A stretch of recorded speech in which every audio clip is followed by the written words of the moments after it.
I was waiting on the TikTok Shives. Hi, everybody. Welcome to the show. Glad you could all be here with me once again. As always, I'm going to be spending the first portion of the show, probably about the first hour or so, answering questions that were submitted ahead of time by my wonderful Patreon patrons and channel members. So if you are with us here in the chat and you have a question or something you want to talk with me about or something you want me to pay attention to, or if you were going to be generous and throw in a super chat, which I am always grateful for, if possible, try to hold all of that stuff that you want me to see and acknowledge and respond to until I get through the patron and member questions, because then and only then will I be paying attention to the live chat. So, with all that being said, I believe it's time to begin the show. So let's start out with the patron and member questions as always, and the first one of those comes from our friend Brian P, who says, regarding politics, how do you keep from screaming into the void?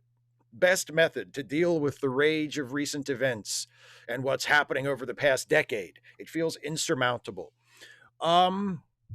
Who says I don't scream into the void every once in a while? I mean, the void's right there. Why not take advantage of it? Focus on what's in front of you. Worry about the problem that you're dealing with now, and then worry about the next problem and the next problem. Like, don't try to deal, whether you're dealing with it actually, like physically, or whether you're dealing with it just mentally and emotionally. Don't deal with everything at once. You know, take things at a rate that you can tolerate, and don't be afraid and don't feel bad about turning away and taking a break. You know, recharge your battery.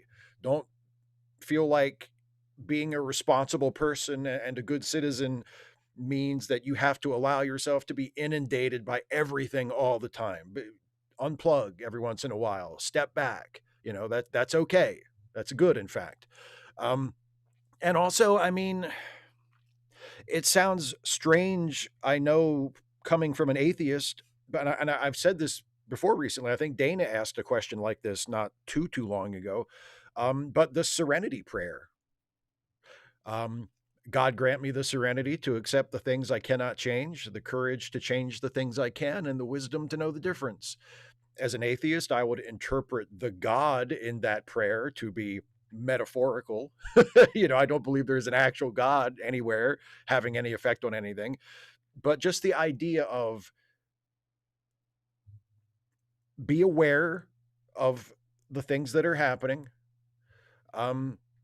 accept the things you cannot change, try to change the things, be brave enough to try and change the things that you can change, and have the wisdom to know the difference so that you don't find yourself in the position of trying to do everything, but you also don't find yourself in the equally bad position of never trying to make anything better. You know, learn how to distinguish and draw lines. I think that's important. So yeah, that's, and also it helps to just be a naturally calm, even-tempered person. If you can manage to just naturally be a calm, even-tempered person, level-headed, you know, you know, like, just be like me. Just be like me, and you should be fine. General Contact Unit Problem Child. I prefer direct democracy, or at least something much closer to it. The two main reasons I dislike representative democracy are: one, I think giving people temporary executive power makes it much easier for dictators to emerge, and two, representative democracy allows unpopular policies to get enacted so long as politicians also run on things people like. Abortion bans are overwhelmingly unpopular, but the GOP bundles that with policies more people like so they can get into power and do abortion bans. Thoughts? I think those are two very good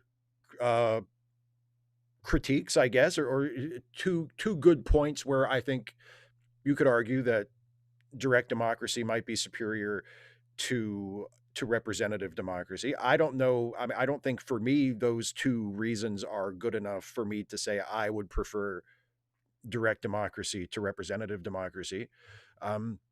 My main I mean, the main problem with any form of democracy is that it ultimately will always come down to the wisdom of the people. And that is the greatest strength and also the greatest flaw of any democratic system. But it's the best that we're going to get.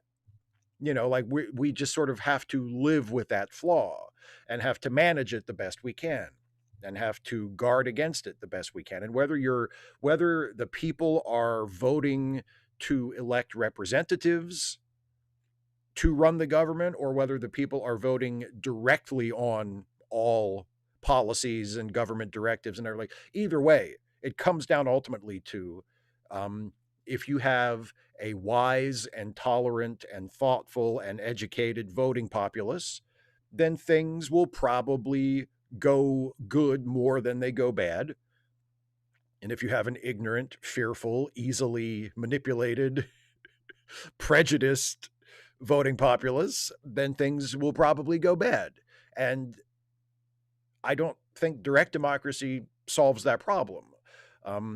So I tend to go with representative democracy. But I do think you make two really good points, especially the first one about giving people temporary executive power makes it much easier for dictators to emerge. Although, again, that is a result of unscrupulous or inattentive people being in government that allow that to happen, that allow those people to take power, either by joining them in doing that bad thing or in allowing them to do it. And again, it comes down to the virtue and the character of the people involved. And there's really no way around that problem. Will, when, Steve, and how? Now, what's next? Who? Me? You? Both of us, and everyone else too, right? Anyway, I'm Minnesotan. Fuck Trump. Yeah, I see where you're coming from. I see where you're coming from. I'm a Marylander, and believe me, I am also on the fuck Trump bandwagon for sure, and have been for over 10 years at this point. When and how? Now? What's next? Who? Me? You? Both of us? And everyone else? Yeah. You mean who's going to celebrate when it happens? All of us? Me, you, and everyone? Yeah. Hang in there. Hang in there, Minnesota, and everywhere else. Faragrim, hello, as always, from myself and my husband. I hope you are staying safe and warm. My mind has been swirling this week with how bad things are getting in Minnesota because of the jackbooted thugs pretending to be law enforcement. What do you think comes next? Do you see us moving back from the brink or further into the chaos? Jeez.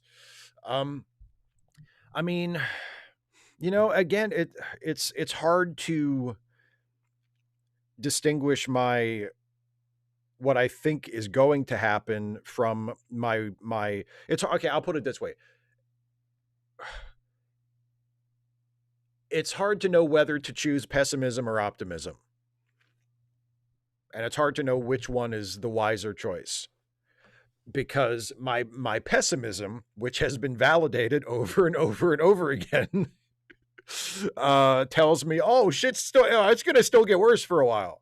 I don't know how much worse. I don't know what is next, but my sort of instinct after, again, the last 10 years, having lived through that and having seen, how many people in the country, including people who are theoretically opposed to it, still don't seem to get it. My instinct is to say, oh, it's going to keep getting worse for a little while. But I hope, and I think it's not a completely forlorn hope, that at some point we are going to start moving back from the brink and things are going to start getting better. The big question is, how soon is that going to happen? And how difficult is it going to be to convince enough people to do something in order to make it happen? So those are the questions. And as to the specific answers, I do not know. But yeah, so short answer, further into the chaos for a little bit longer, and then hopefully moving back at some point, which is the least helpful answer I could give you. I apologize. MW Ridger feels like they're losing their mind. Thinking on all the horrors of the past decade, no matter the evidence, most people just believe what they want. Pretty was so explicit yet you have people describing entirely different events. We keep saying, wow, the Epstein files must be really bad. But like, honestly, why are they even hiding them? There can't possibly be anything in there that would change many minds. 20 hours of HD video of Trump doing the most unspeakable things imaginable on the island would lose what, 1% of his support? I mean, I do think you have a good point.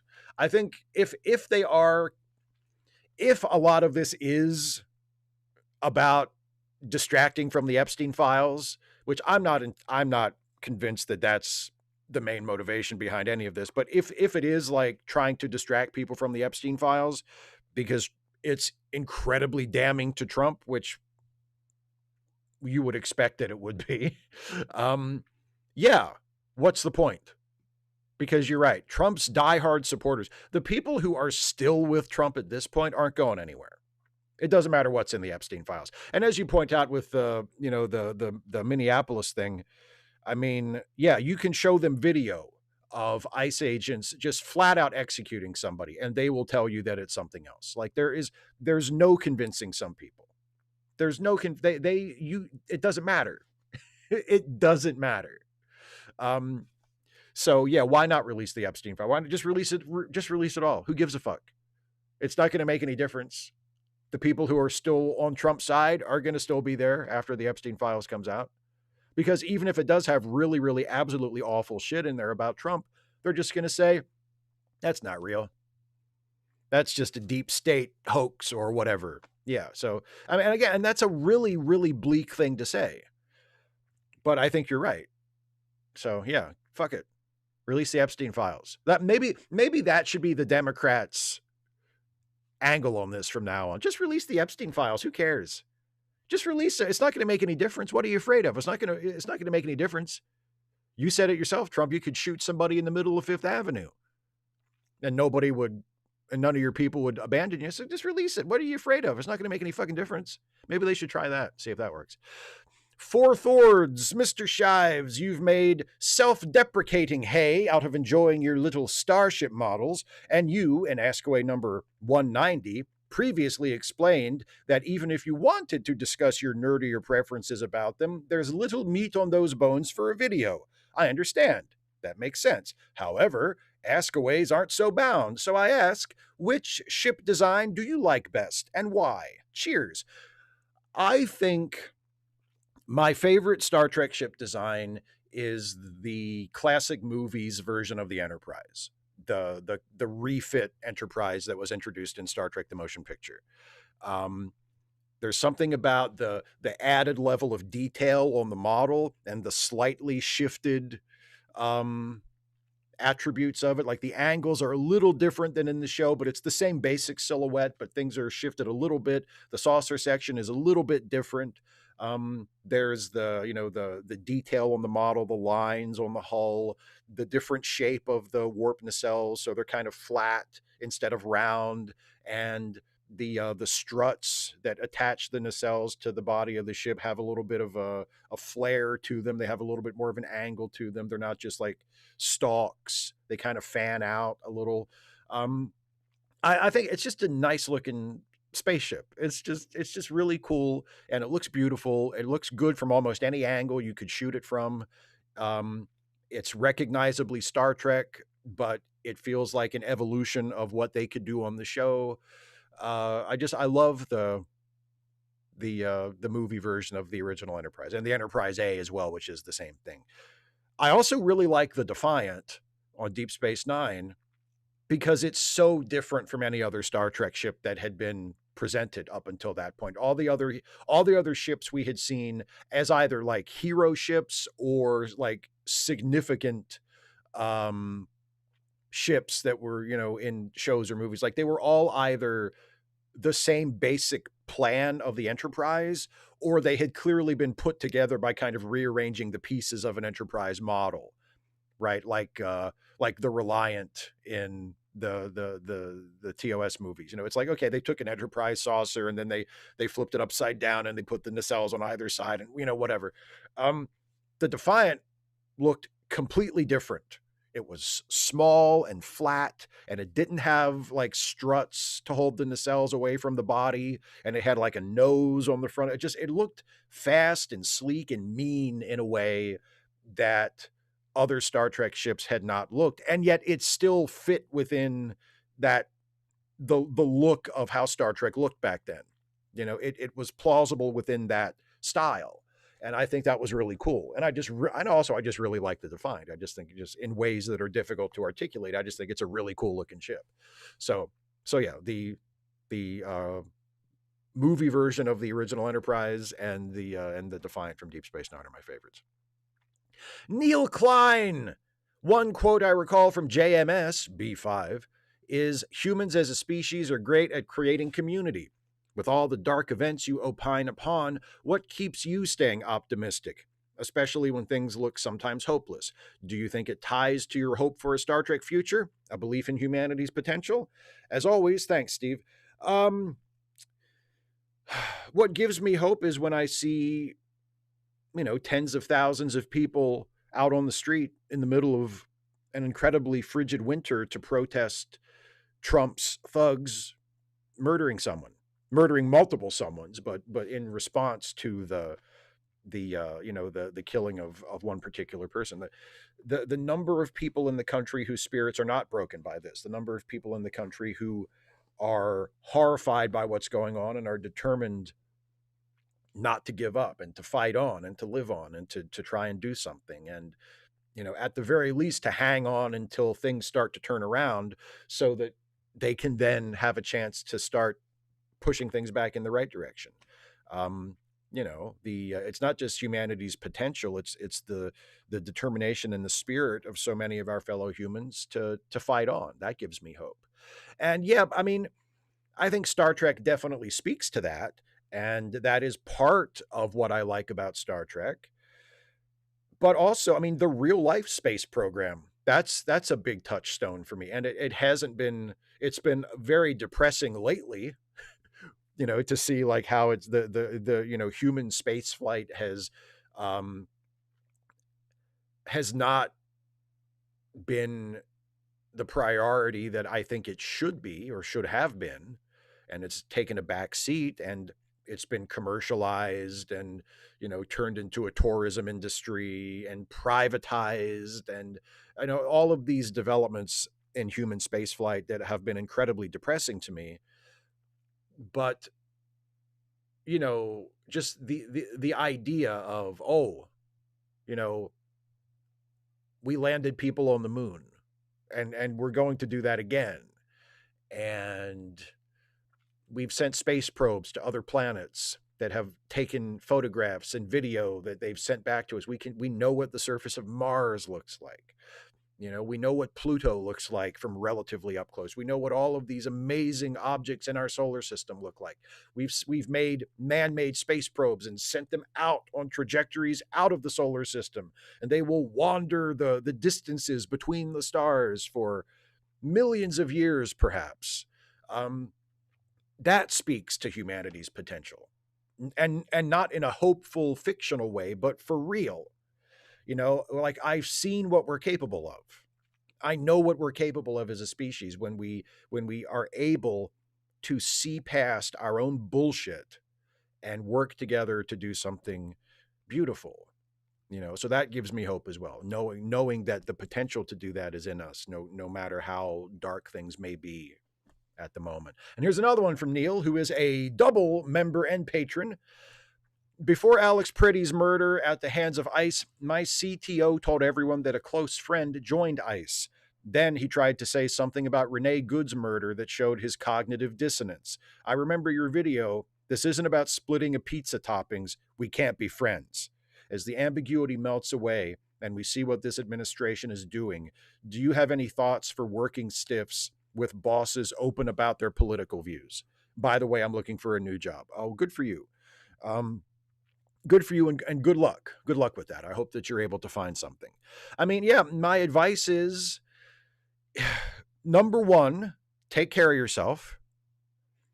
If your best option or your only option is to keep the job that you have, and you're able to just sort of grin and bear it and keep your mouth shut and get through the day, even though that sucks, my advice would be to do that. But if you have options, explore those options. You know, if you work with someone, especially a boss, who is a piece of shit, who supports ICE and supports Trump, and you have prospects to find another job, or you think that you could look for another job and be successful and find another place that would meet your needs and would be better to work, fucking do it. You know, at least try, at least make the attempt. You know, yeah, go for it. Do what you can to improve your situation. Um, that would be my advice. That would be my advice. And, you know, and if it's a situation where you're working alongside someone and they are throwing their politics in your face, you know, maybe it's worth having a word with them in private, you know, and saying, look, if we're both going to work here and we have to coexist, neither one of us wants to lose our job or can stand to lose our job. How about we do this? How about we just keep our mouth shut about politics while we're at work? You know, and I won't talk about my shit and you don't talk about your shit, and we'll just have a détente and we'll get through the workday. How about that? You know, but I mean, there's no, you don't need to just, I mean, like I said, take care of yourself. Don't do anything stupid. Don't do anything that's going to get your ass fired or wind you up in a bad situation that you're going to have to struggle to get out of. But don't take any more shit than you have to take. That would be my advice. That's generally my advice about life overall. Don't take any more shit than you absolutely have to take. Luxinda, also Cindy, have you heard of friction maxing? In case you haven't, a 2026 trend and countercultural movement focused on intentionally introducing rather than eliminating small, inconvenient, and analog frictions into daily life to boost mental health, resilience, and human connection. What do you think of this concept? Personally, it seems like the idea for me is for me to deliberately add even more reasons to swear into my life than I already have. Yeah, I mean, it seems like I literally have never heard of this, so I'm just going purely by what you're saying in your question here.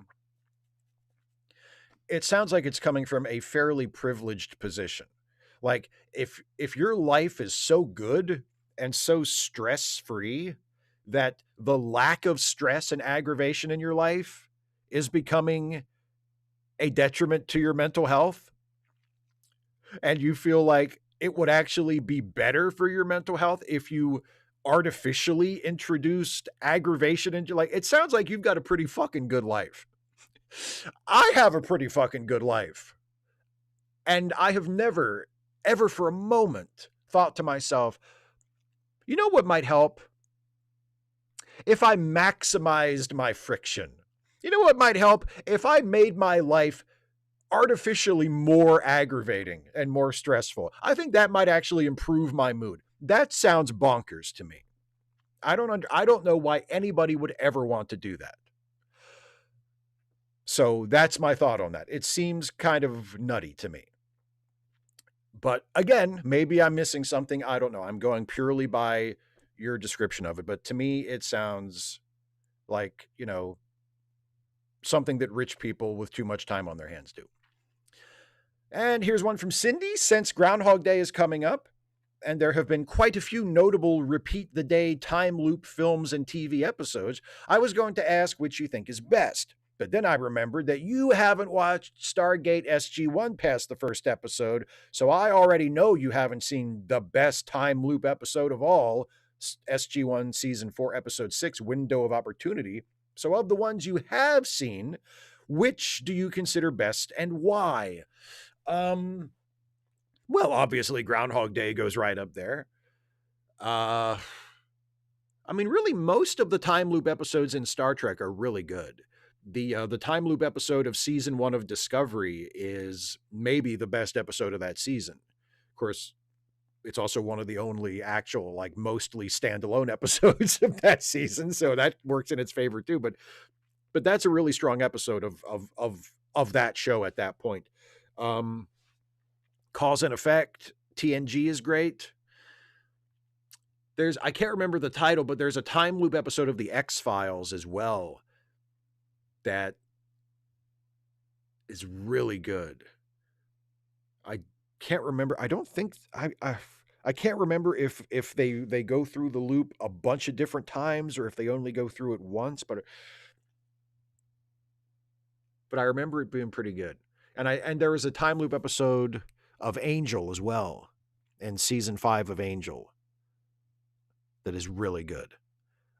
So yeah, it's such a good conceit that as long as you just nail the basics of it and come up with a clever cause and a clever solution, like why is this happening and what does the hero have to do to make it stop happening, you're on pretty solid ground as far as the story goes. So there, I mean, yeah, I don't think I've seen a time loop episode of a time loop based movie where I've thought, man, that was the shits.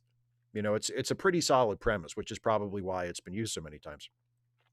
Some random geek who may or may not be distantly related to Steve Shives.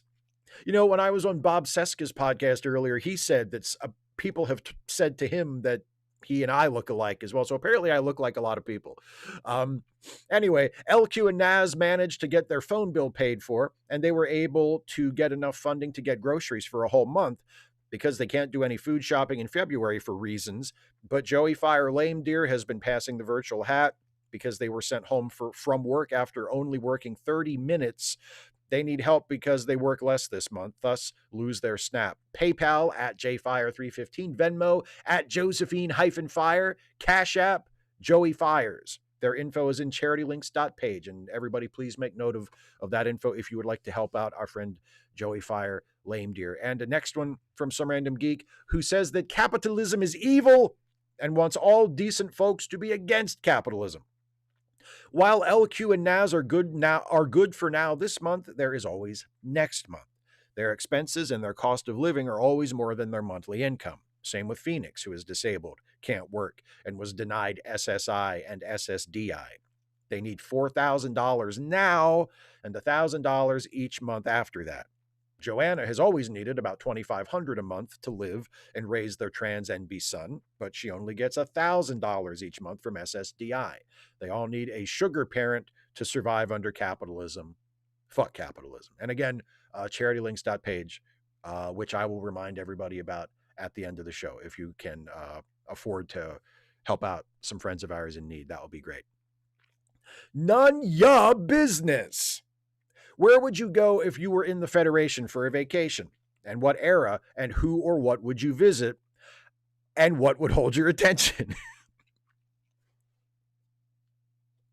I've heard that the Louvre takes months to see everything, wondering what would hold your attention. And no, you can't cheat and say anything that includes a holosuite or Quark's bar visit, Mr. Super Boring. I don't think I would like Quark. I'm not a bar person. I'm not a club person. If I were on Deep Space Nine, I probably wouldn't spend too much time in Quark's. I'd find like another restaurant and hang out there.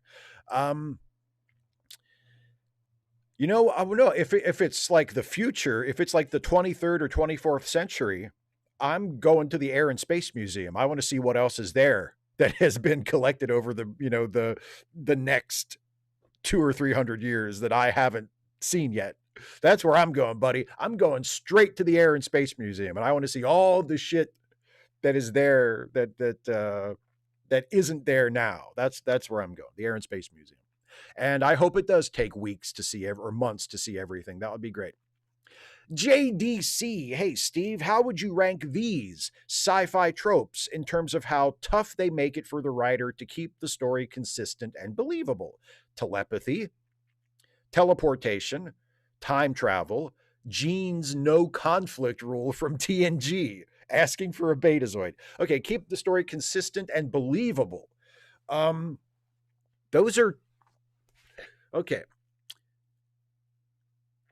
You know, as much as I hate Gene's no conflict rule, and as much as I think it's a terrible idea that hobbles dramatic storytelling, it doesn't really have any effect, as far as I can tell, on consistency and believability. You know, so I would put that at the bottom.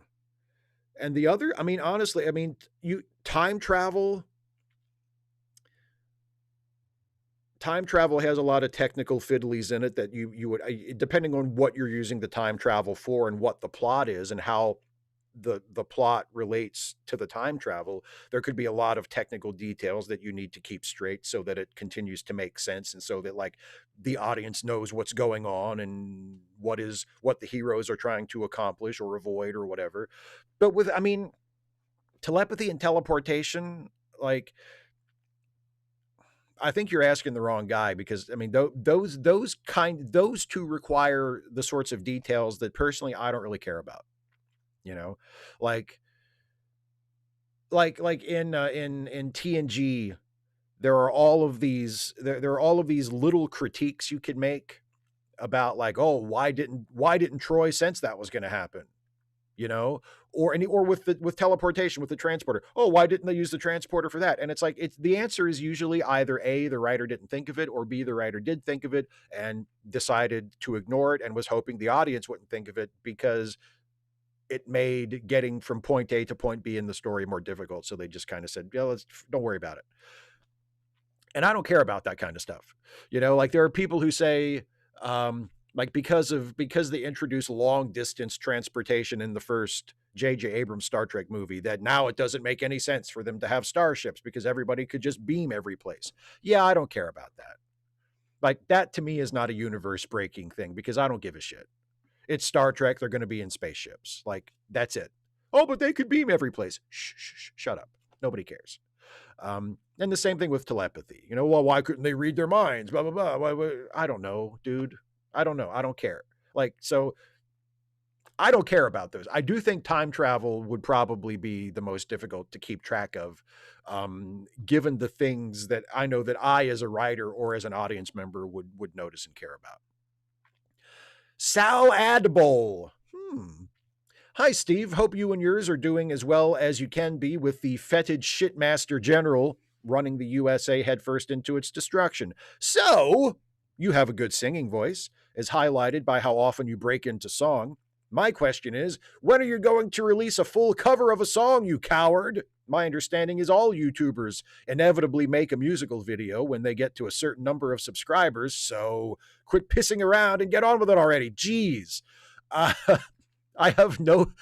It's very nice of you to say that I have a good singing voice, although you justify it by saying how often I break into song. I don't know if how often I sing necessarily reflects on how good my singing voice is.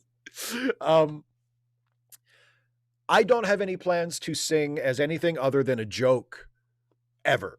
I don't plan on like releasing an album or doing a song that is meant to be taken seriously in any way. When I sing in a video, I try my best, right? Like I try to do a good job, but the singing is a gag, like the singing is a joke. So it's going to continue to be that.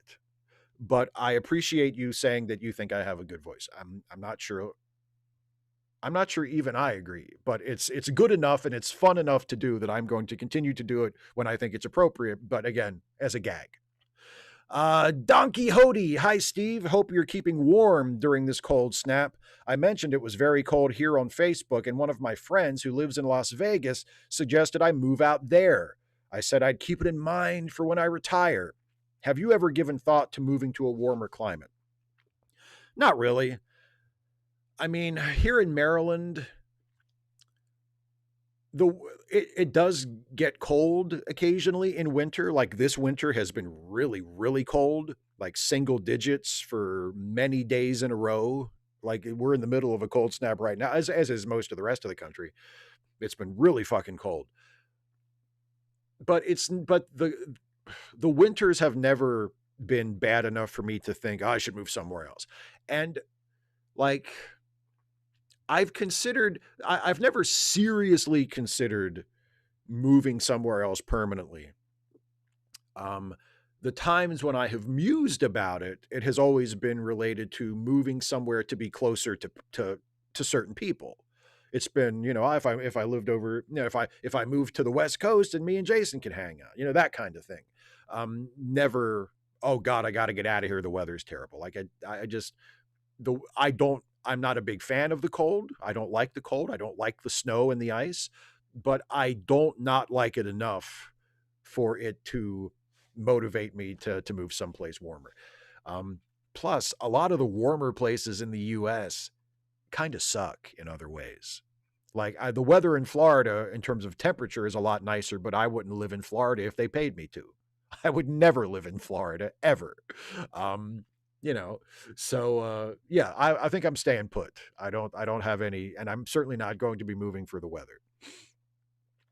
Agent Meister, who is on a journey without end for a prize beyond reach. Peldor Joy, Steve. Have you ever had any experience with Preacher, created by Garth Ennis and the late, great Steve Dillon? Vertigo published their wonderful comic in the 90s, and it is a series I have returned to time and again. The TV series, not so much. I've never sat down to watch an episode, but what little I've seen suggests that it's not really for me. Have you seen it? And if so, what did you think of it? Are there any other Vertigo titles that you would recommend? I've never read Preacher, and I never watched the show, so I can't speak to that. As far as Vertigo titles, Sandman, obviously, but you've probably read that. But Sandman is great, and 100 Bullets, which I didn't read all of it. I actually, that's a good reminder to me. I should go back and finish 100 Bullets, because I read the first. I got maybe halfway through the run, and then I just kind of stopped. I just kind of fell out of it, but I really, really liked it. I really, really loved 100 Bullets. So I should probably go back and reread that and read it all the way to the end at some point. But that was a Vertigo, wasn't it? I think so. But anyway, that would be my recommendation if you haven't. And that was also a really popular book, so you may have read that too. But yeah, 100 Bullets is my recommendation. Cast Iron Chaos, wasn't sure what to whine about this time until I saw a news article saying they've raided a Georgia warehouse and seized 700 boxes of 2020 election ballots. We all know why. We've been saying since before the 2024 election that the 2028 election will not be free and fair. Betcha this is a practice run for November 2026 and almost certainly 2028. Thoughts? Maybe, and it's definitely something that we should be worried about, but it could also just as much be about Trump's ego. Trump has surrounded himself with sycophants, and he has put his sycophants in charge of the Justice Department, and it could very well just be about, well, I know that I won the election. I know that they're hiding votes, or they were throwing votes away, or that the votes that came into Georgia that weren't for me were fraudulent, were phony somehow. Go find it out. Go find the truth. I know that I really won. It might be that. But either way, no matter what the motivation behind it is, it's not good. And it's a reminder of the kind of people that we have allowed to take charge of the federal government in this country. And hopefully it's a reminder that if and when we ever get them out of these positions of power, that we can never, ever, ever let them take power again. But is it a dry run for 2026 or 2028 to do some kind of shenanigans? I have no doubt that they will try to tip the scales in some way. But hopefully the power of the people will be more powerful. But we'll have to wait and see, I guess, and do our best to counteract whatever bullshit these people have planned. But no, it's definitely not good news when you hear that the Trump administration Justice Department has taken votes from a warehouse in Georgia for an election that happened almost 6 years ago, that Trump is still insisting that he won when he very obviously didn't. Endarthe, or Endarth, or Endarth, or however you pronounce that. Hey, Captain! I initially wanted to do this as a new member's log, but I couldn't get the tone right. Anyway, thanks for letting me pose this question to chat. Premise: replenish the crew of a lost time ship with at least 6 members, but you can only pick one main cast member from each Star Trek TV show. Who would you pick? Now I just need to figure out how to get replies. So there you go. Everybody else, there is your question. I'm not being asked. Everybody else who is interested, go ahead, figure it out. Go talk amongst yourselves. The Grumpy Monkey. How now, Steve? I would love to hear your thoughts on the Predator franchise, but in particular, I'd like to hear what you think about the two most recent outings directed by Dan Trachtenberg, Prey and Badlands. I thoroughly enjoyed both of them, but I have heard some people say that Badlands was a dumbing down and that it removed some of the mystery behind the Yuja. Maybe it did, and sometimes a change is as good as a rest. But I also love the first Alien versus Predator movie, so what do I know? So I have not seen Badlands yet, so I can't speak to that. But I thought Prey was brilliant. I loved it. I thought Prey was the best Predator movie in a very, very long time. I thought it was fantastic. So, yeah, so for half of your question, I thought it was great. I thought Prey was awesome. I haven't seen Badlands. I'm familiar with the general premise of it. Um, Honestly, it doesn't sound like the kind of Predator movie I would want to see. I'm not really interested in, oh, I wonder where do the Predators come from and what's their culture like? Like, I honestly don't give a shit. But as I always say, it comes down to the story and the execution. So, I mean, I'm going to watch it at some point. And when I do, if it's a good story that holds my attention and that I think is interesting and has characters that I care about, then I'm going to like it. It's going to be a good movie. And if not, I'm not going to like it, and I'm not going to think it's a good movie. Caro the Tolkien Nerd. Hi, Steve. Do you find it interesting that while TOS had a number of films, 6, I think, and TNG 2, 9, but I could be wrong, you are, TNG had 4 movies. I think you're thinking, now there was it's a total of, it's a total of 10, actually, if you count all of the TOS movies and all of the TNG movies. That's a total of 10. But no, TNG only had 4. Really only 3 all to itself. DS9 doesn't have any. Do you think this is because DS9 had a more rounded ending, or is there, in your opinion, another explanation? Kara, I think the main explanation is that DS9 was not popular enough to carry a film franchise. I think that was the opinion of the studio, and I think that was probably true. Star Trek has always been a niche product for a niche audience. The Star Trek audience has never been as big and broad as Star Wars. Like, a Star Trek movie has never been a Star Wars level cultural event blockbuster. The 3 Kelvin timeline movies, Star Trek and Star Trek Into Darkness and Star Trek Beyond, especially the first one, but the other 2 as well, all did pretty good. They did very good for Star Trek movies. Star Trek First Contact did very well. Star Trek IV, The Voyage Home, did really, really well, made a ton of money, and actually did manage to break through into the sort of popular culture, did manage to reach people beyond Trekkies and become just generally popular. And that's still probably, for people who are old enough to remember, that's still probably the Star Trek movie that most people know and have seen. But those are the exceptions. And even Star Trek IV and the more recent movies haven't come anywhere close to, like, Star Wars, Empire, Return of the Jedi, or even the prequels or the sequels. Like, Star Wars is just way more popular than Star Trek. So what I'm saying is Star Trek is already like a niche product. Deep Space Nine is a niche within that niche. So I think the real, yes, the story of DS9 had a more complete ending. I think it was written that way. I think the writers who were doing Deep Space Nine knew that they didn't need to leave any loose ends for a movie to pick up. They knew this was it, right? Not going to be any Deep Space Nine movies. And the main reason for that is that the studio, and again, I think the studio was probably right about this, the show wasn't popular enough to justify making a movie. I think that's true. I love Deep Space Nine. It's my favorite Star Trek show. It's one of my favorite shows ever, but was I surprised that there wasn't a Deep Space Nine movie? No, I didn't expect there to be one. And just based on purely commercial concerns, there shouldn't have been one. And there doesn't need to be one because the show's over and it's fine the way it is. So, but yeah, it's the popularity of the show that I think is the main reason why there wasn't a movie. Here's another one from Don Quixote, who is also a double member and patron. Once again, I won't be able to watch live because of work. There was considerable talk of 2 or more conservative Supreme Court justices stepping down so Trump could replace them with younger ones. I haven't heard much about this in a while. Do you think he'll get back to this before hopefully he loses his majority in the Senate?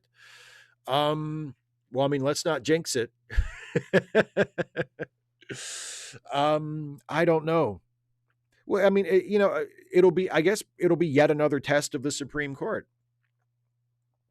You know, um, are there members of the court the older members of the court who would be willing to do that, who aren't otherwise considering retirement, who are so loyal to Trump's purpose and to maintaining a majority that would uphold Trump's policies, that they would be and continue to uphold them for many, many years into the future, that they would be willing to do that. You know, we'll see. I don't know. I hope not. but I don't know. But it's definitely not a happy prospect. But this is part of what a majority of the people who voted last time voted for, which is why it's important to vote. And this is why I'm still mad at all the people who could have voted but didn't. Brian McKinley, he's back. Or I guess that should be, he's back. Hi, Steve. I've been enjoying your videos and appearances on other Trek podcasts. I'm also really enjoying Starfleet Academy more than I thought I would. Who's your favorite character on Starfleet Academy so far? Sam, I think. Sam is my favorite character. She has a combination of enthusiasm, which is infectious, and awkwardness, which is endearing. And that combination works really well with me. I really, really like her. I think she's funny and likable.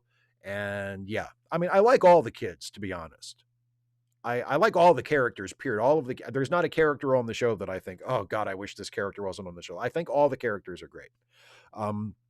But the younger characters, the cadets especially, are really good. The actors are all nailing it.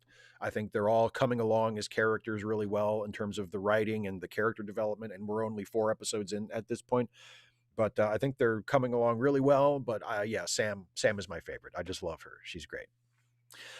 Simon Moody, as someone very prone to over preparing, the voting on the next topic for Trek actually made me wonder. To what degree do you prepare on the topics, if at all, before you know the result of the vote? I assume you at least have a vague idea, but do you go further than that? Also, how well do you do with what topics you expect to win, or are you regularly surprised by the results? Well, for the second part of that, I don't really pay attention until I see the results. Like, I don't try to guess which one is going to win. I occasionally have my favorites. Like, there might be a topic that I put in the poll that I hope wins. And sometimes it does, and sometimes it doesn't. If it does, I'm happy and I get to do the video I was hoping I would get to do. And if it doesn't, then I'm like, oh, rats, and then I do a video about another topic that I also chose, but that I just was hoping I would, not be doing right now. So no, in terms of like trying to predict what will win and what will lose, I don't really do that.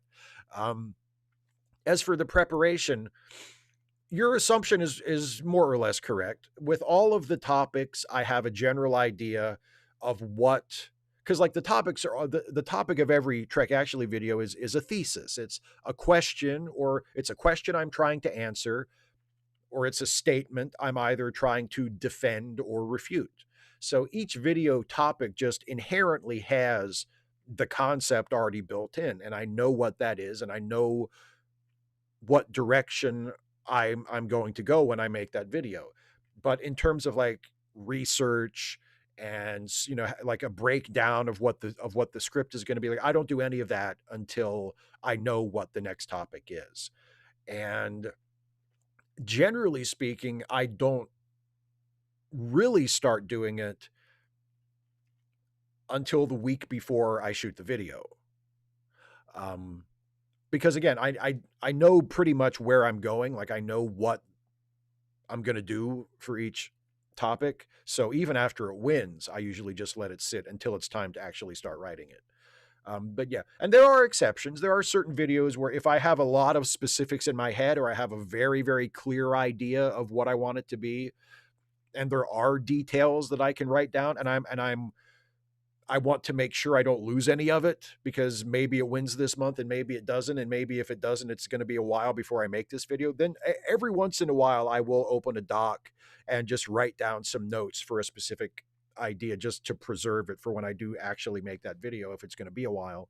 But those are the exceptions. Almost always, it's as you say. I have a general idea, but I don't really go all in on it until I know what the actual topic is going to be. John Burns, My Boyfriend's Back movie could get made today. Why? Mary Beth Hurt and Philip Seymour Hoffman. Yeah, I know you need accuracy with who plays what parts, and the 30-year-olds are playing high school kids in a Spider-Man movie. Looking at you, Chris Evans, in a Spider-Man high school movie. Okay, he was 29. Anyway, My Boyfriend's Back was a 1993 movie about a guy who becomes a zombie, and his mom loves him fiercely to the point she gets a toddler and a cadaver for him to eat. Hashtag 90s. I'm pretty sure Chris Evans was never in a Spider-Man movie, buddy. And I think you need to take a nap. Maybe you take a nap and wake up and you'll be thinking more clearly, perhaps. But then again, perhaps not. But no, I'm fairly certain that Chris Evans at any age was never in a Spider-Man movie.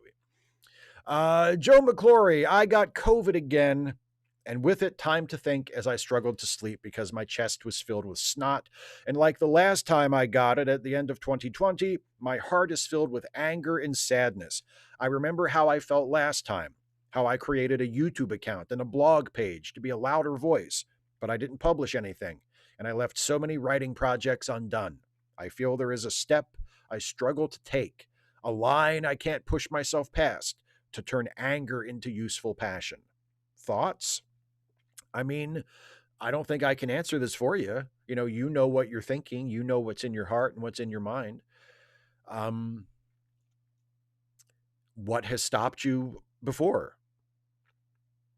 I mean, have you had have you written a script for a video and just not shot it because you didn't have time, or because you didn't think it was good enough, or you didn't think what you had to say was worth saying or worth other people hearing, or if it's not a video, a blog article? I mean, is it that you can't think of what to say, or you can't think of how to articulate it? I'm not really sure what the specific problem is. I mean, I feel like you know that there is a step you struggle to take, and you know that there is a line that you can't push yourself past, but only you would know what that line is. I don't know what it is because I'm not you. But if you think it's important enough to cross that line and start using your voice in a louder way, then I would encourage you to do it. Just do it. Cross the line. Take the step. Write the article. Make the video. Push publish. Just fucking do it. Just do it. My practice when I am in the middle of making a decision and I can't decide what to do, there comes a point where I just say, fuck it. I'm either doing it or I'm not doing it. And I sort of cut off all further thinking and pondering. I'm like, nope, I'm not going to, I could think about this forever and never make a decision. So I'm making a decision. And sometimes it's spur of the moment. Sometimes it's instinct. I'm just like, yes, I'm doing it. No, I'm not. And either way, that's what I do. Like, so if you find yourself in this position and it's okay, either I'm going to commit to this and I'm going to start writing, I'm going to start making YouTube videos, I'm going to start speaking out about this stuff. It's either that or you're not going to do that, and you're going to stop beating yourself up for not doing it. You're just going to make a decision and say, nope, this isn't for me. This isn't who I am. I'm not going to do this. Then you make that decision. You either decide to do it or you decide not to do it, and then you let yourself off the hook for not doing it because that was your decision. Either way, yes or no, you commit and you move on. And you either move on and do it, or you move on not doing it and you do other stuff. And again, I mean, I don't know if you're in a position to do that, but that's how I handle things. You can wring your hands and go back and forth forever. There are always a million reasons to do something and a million reasons to not do something. And at some point you have to just say, I'm either doing it or I'm not. And whichever way you go, that's the way you go. And you don't look back. Anyway, I don't know if that's helpful to you at all, my friend, but I hope it is. I hope it at least makes sense. Greg, the one with the golden sleeves, not Gildersleeve. Steve, you've criticized the pacing of past Star Trek episodes. What do you think of Star Trek Academy's pacing? To me, the episodes go on a bit too long and seem padded. I do love the characters and setting. Episode 4 was so far the best.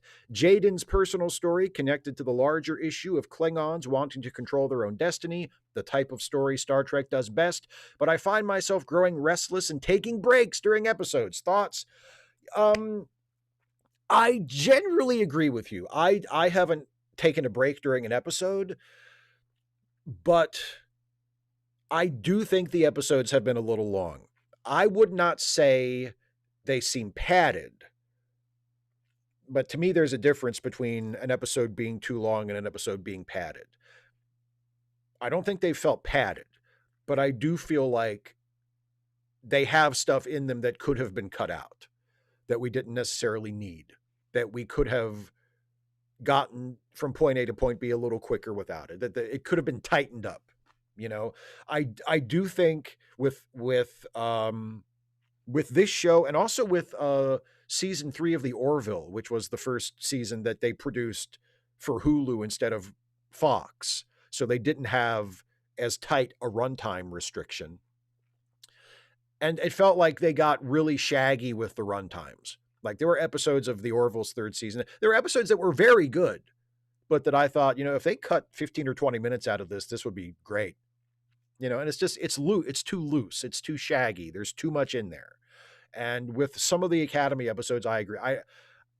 I don't think it has harmed the quality of the episodes that much. Like, I have still really enjoyed all 4 episodes that have been released so far. I think all 4 of them have been very good. But yeah, I agree with you. They all could have used a trim. They all could have been tightened up. They all could have, you could have taken out 5 minutes at least. You could have taken out probably 10 or 15 minutes from the pilot without any problem, and it would have been better, in my opinion, even though I really like the pilot episode. But I agree with you. Your general point, I think, is valid. I do think the episodes have been too long, and I think they could have used a trim. They could have used a slightly more ruthless hand in the editing room. Stephen G. Clenard. Hey, Steve. As if the usual shit of these days wasn't bad enough, this morning we learned that Catherine O'Hara has died. What is your favorite O'Hara role? She wasn't in Velvet Goldmine, so the field is wide open. Yes, rest in peace, Catherine O'Hara, one of the most reliably funny people on the planet. Just sharp and witty, and also a really, really good actor. Like, that's the thing. She was not only really funny and really good at getting laughs in movies, she was a really good actor. And a good writer too. Like, I mean, she was just great. She was tremendous. She was an amazing talent, and it's so sad that she's no longer with us. Favorite role? A Mighty Wind. She was Mickey of Mitch and Mickey, right? In A Mighty Wind. And as is the case in the other Christopher Guest movie she was in, like, kind of a quirky character, which she was good at. And what I like about her in that movie is, again, as always, she's really, really goddamn funny. But that movie, especially that story with her and her former husband who broke up and then are coming back together for the reunion, kind of like, that's not only really funny, but there's a sincerity at the heart of that. There's a really touching earnestness at the heart of that story that's just beautiful. It's just beautiful. And she carries, her and Eugene Levy are both brilliant in that, but she really carries that and takes something that is really silly and really absurd, but allows you to take it seriously and connect with it in a really real emotional way when it's time to do that in the movie. And she's just, I mean, she's great in everything that she's ever done. But I think my personal favorite would be her in A Mighty Wind. Yeah. Jim P. Hi, Steve. Trying to keep it light today, given, everything. I usually really enjoy the ups and downs from Trek culture, but it seems like a lot of reviewers, they get lost in the details instead of the overall story arc. For example, they really harped on Sam getting a jacket in episode 3. Maybe this is the way to get the most clicks, but it has me not wanting to watch channels like that do this. What do you think? Have a great show. I haven't watched the Trek culture ups and downs for that episode, so I can't speak to that specifically. But if one of the things they pointed out is that Sam gets a jacket in episode 3, that's a really, really dumb fucking criticism. I mean, look, if it's pointed out as a joke, if it's something to make fun of, like, I get that. Because Sam is a hologram, and the idea of like, oh, Sam, she's a hologram. Her clothes are holographic. Why would she have like a real, letter jacket? Okay, then you can kind of make a gag about that. You can kind of make fun of it, right? But it's not a serious criticism of the show. It's not something, it's not like a plot hole or something the writers overlooked her. Like, she gets the jacket because she makes the team. She's on the team, and everybody on the team gets a jacket. So even though she's a hologram and doesn't usually wear real clothes, like, are they just supposed to not give her a jacket? Are they supposed to say, you don't get a jacket, but you officially have permission to holographically form a jacket on yourself that looks like everybody else's jacket? Like, that's dumb. That's dumb. It kind of goes back to the earlier question about, like, keeping things consistent with telepathy and transporters and stuff. Sometimes you have to do things that might not be 100% consistent with the most literalist, pedantic, detailed reading of the world of the story, but make sense on an intuitive level and on the level of human experience. You see a character succeed and earn something, and in this case, she makes a team for the school and she earns getting to wear the jacket. So we want to see her put on the jacket. She puts on the jacket with her teammates. She's not even the focal point of that scene. She's just there with the other people on the team, putting on her jacket and feeling a sense of accomplishment and feeling good.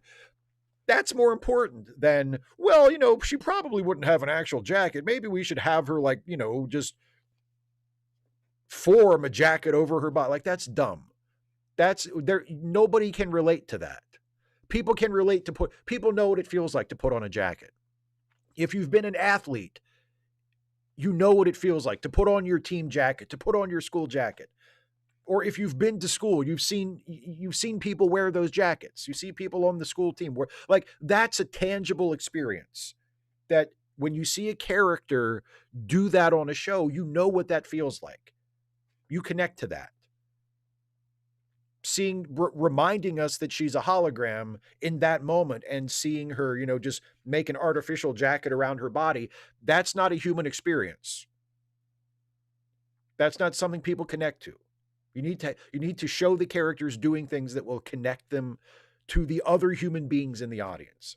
That is more important to me than, well, if she's a hologram, it will be consistent for her to do this. And no, don't chase internal consistency so far that you run away from having your character do things that will be relatable to the audience and will humanize them and make them feel real to the audience. And I mean emotionally real, not real according to the made up rules of your silly sci-fi show, if that's going to drag them further away from relatable experience. Isaiah Taylor, here is my advanced crew emergency suit that I made. The astronaut is Winston Scott, who flew on Columbia in 1997. Unfortunately, I won't be allowed to wear it to KSC, that's Kennedy Space Center, because security thinks it looks too realistic. Keep in mind, I made almost 80% from scratch and all on my own. I had a trans friend help with some of it. If you ran a movie studio and had a space movie that involved the shuttle, would you hire me as a wardrobe designer? And here, so everybody else can see, this is what Isaiah's talking about. This is the astronaut costume that he made himself that is a flight suit from the space shuttle era. This would be the suit that they would wear while the shuttle was taking off. So this wouldn't be like an EV suit. This is more like a flight suit. But I mean, doesn't that look amazing? It looks really, really cool. It looks really good. It looks really authentic. You did a great job on that, Isaiah. It looks fantastic. Would I hire you to be a wardrobe designer on a movie I was making? Hell yes, I would. You have an eye for detail that I think would serve you quite well on that job. And again, that looks fantastic. Really good job. CMAC, who is getting a question in, damn it. Greetings, Steve. I hope you're well. Thank you, my friend. I'm going to use my space to remind blue state city folks there's still work to do. Last Saturday, for instance, I was at an action pressuring Shapiro to end PA DMV data sharing with ICE. Just because your reps, senators, or governor are Dems, there is more they can do, either through actual legislation or pressuring their colleagues. If you're in a red area, flood their phones, go to town halls, make sure others in your area know they're not alone. Courage is contagious. Hear, hear, words of wisdom, especially that last bit. Courage is contagious. And let's not forget, we can take advantage of the lack of courage that many of our representatives have, including, unfortunately, frequently, the Democrats. Democrats go where the votes are. Democrats go where the support is. Democrats don't want to lose their jobs. So if they hear from enough of their constituents that they need to be hardcore zero tolerance against ICE, that they need to, for instance, stop sharing data with ICE, and if they hear from enough of their voters, enough of their constituents that that's what they're supposed to be doing, then they're probably going to do that. And in this case, their craven cowardice will be to our advantage, because it will allow us to push them to do the right thing, to do the thing they should have been doing anyway, but they're going like this to see which way the wind blows before they do anything. So make sure that they think the wind is blowing in the right direction. But yes, excellent advice. Keep the pressure on. Keep the pressure on. Especially if your representatives are Democrats, because hopefully they won't need as hard of a shove. Dana, things keep piling up. The loss of civil rights leaders to state-sanctioned killing, to the arrest of journalists and activists last night. Don Lemon, Georgia Fort, Trayon Cruz, and Jamel Lundy were arrested by federal agents for being at a protest at a church in St. Paul on January 18th. People are calling for a general strike, but it's next to impossible without infrastructure. Please encourage folks to go to generalstrikeus.com and sign up, and to donate to orgs supporting strikes in Minnesota and elsewhere. Yeah, I saw a post on Threads earlier by Francesca Ramsey, who also recommended General Strike US, and she said something like 1 day plus no organizing plus no social aid, or no mutual aid, plus no demands equals no results, right? So like if the idea is everybody, a general strike, everybody stay home from work today, don't buy anything, don't engage in any commerce, right? Okay. Why? What is our goal? What are our demands? What are we trying to accomplish? You know, like there needs to be organization, and there needs to be purpose, and there needs to be programs and systems put in place to support the people who are going to strike, so that they can do that. You know, because one of the main reasons why there aren't general strikes in the U.S. is because most people can't afford to do that. There is no national strike fund in the United States. There is no infrastructure in place to support going on a national general strike to force the government to do something or stop doing something like that. That ecosystem doesn't exist. And without it, it's really hard to do that. And it also needs to have more intentionality and more focus and more purpose than just, okay, everybody general strike. That's not going to accomplish, that's nothing. That's not going to accomplish anything. It needs to be organized. So yes, generalstrikeus.com. And if this is something that you're interested in and you think might be worth pursuing, might even be necessary at some point, then educate yourself, look into it instead of just treating it as like a vague thing that maybe we'll all do at some point. You know, it needs to be put together with some forethought. Andy Lawler is too young to be too old for this shit.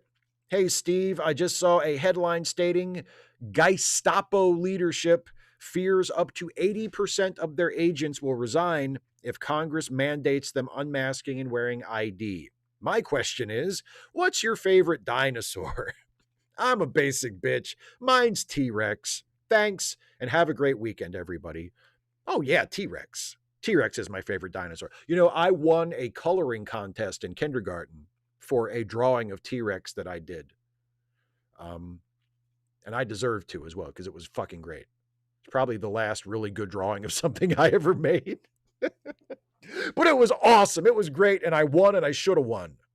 Thank you, T-Rex. Thank you. Still probably the greatest accomplishment of my life. Yes. Isn't that interesting how they're so anti-mask all of a sudden? Or how they're so pro-mask all of a sudden after being anti-mask for so long.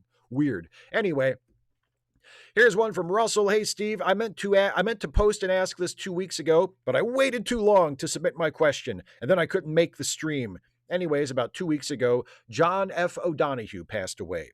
He was best known to me as Eddie Gibson on NYPD Blue. I also learned, shockingly enough, to me at least, he was a 20-year veteran with the actual NYPD. A lieutenant, nonetheless, a lieutenant of all things. Given his comedic nature on the show, I was surprised. In memory of him, what are some of your best moments of his? You know, I mostly remember the animosity and the impatience that Sipowicz had toward him. Like, I think that was the real joy of that character to me. I mean, Eddie was always portrayed as like a nice guy who was in over his head, who was not suited to the position he was given. And then, you know, when he was promoted to the head of the squad for that one season, you really got that impression, like, this guy should not have this job. Like, he's not a bad guy, but he's a little bit of a clown. He really shouldn't have this job. And the dynamic with him and Sipowicz was just wonderful. Was just wonderful. Russell's member question is, hi, Steve, continuing my thoughts from the last question. NYPD Blue, my favorite moment was when he adopted that teenage boy. I thought that was a really good story for him. Now on to my second question. I thought about this one after talking with you a few days ago during the rewatch, and you made the comment TOS has pacing issues, and sure, there are some episodes, but I was curious what episodes in particular come to mind for you, and what could they have done differently? I still rank TOS high. Well, so do I.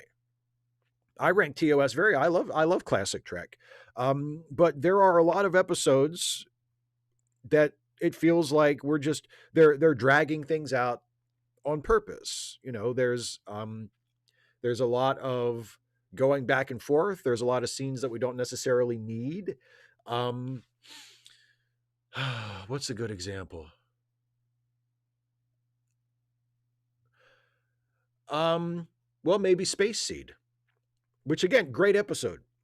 Space Seed, great episode. How fucking long is that scene where Khan has all the senior officers gathered together in like the meeting room, and he has Kirk in that vacuum chamber, and he's trying to convince them all to join him while he's torturing Kirk, and he's like, come on, last chance to join me, I'm gonna kill your captain, come on. And it's like, can we just, I get it, make your point and move on. Like, and there are lots of shows like that again, it's not even that they're bad episodes. Like I was saying in answer to the earlier question about the longish episodes of Starfleet Academy, they're not bad episodes. It doesn't mean that I think it's just a complete wash for the episode, but they need to be tightened up, you know.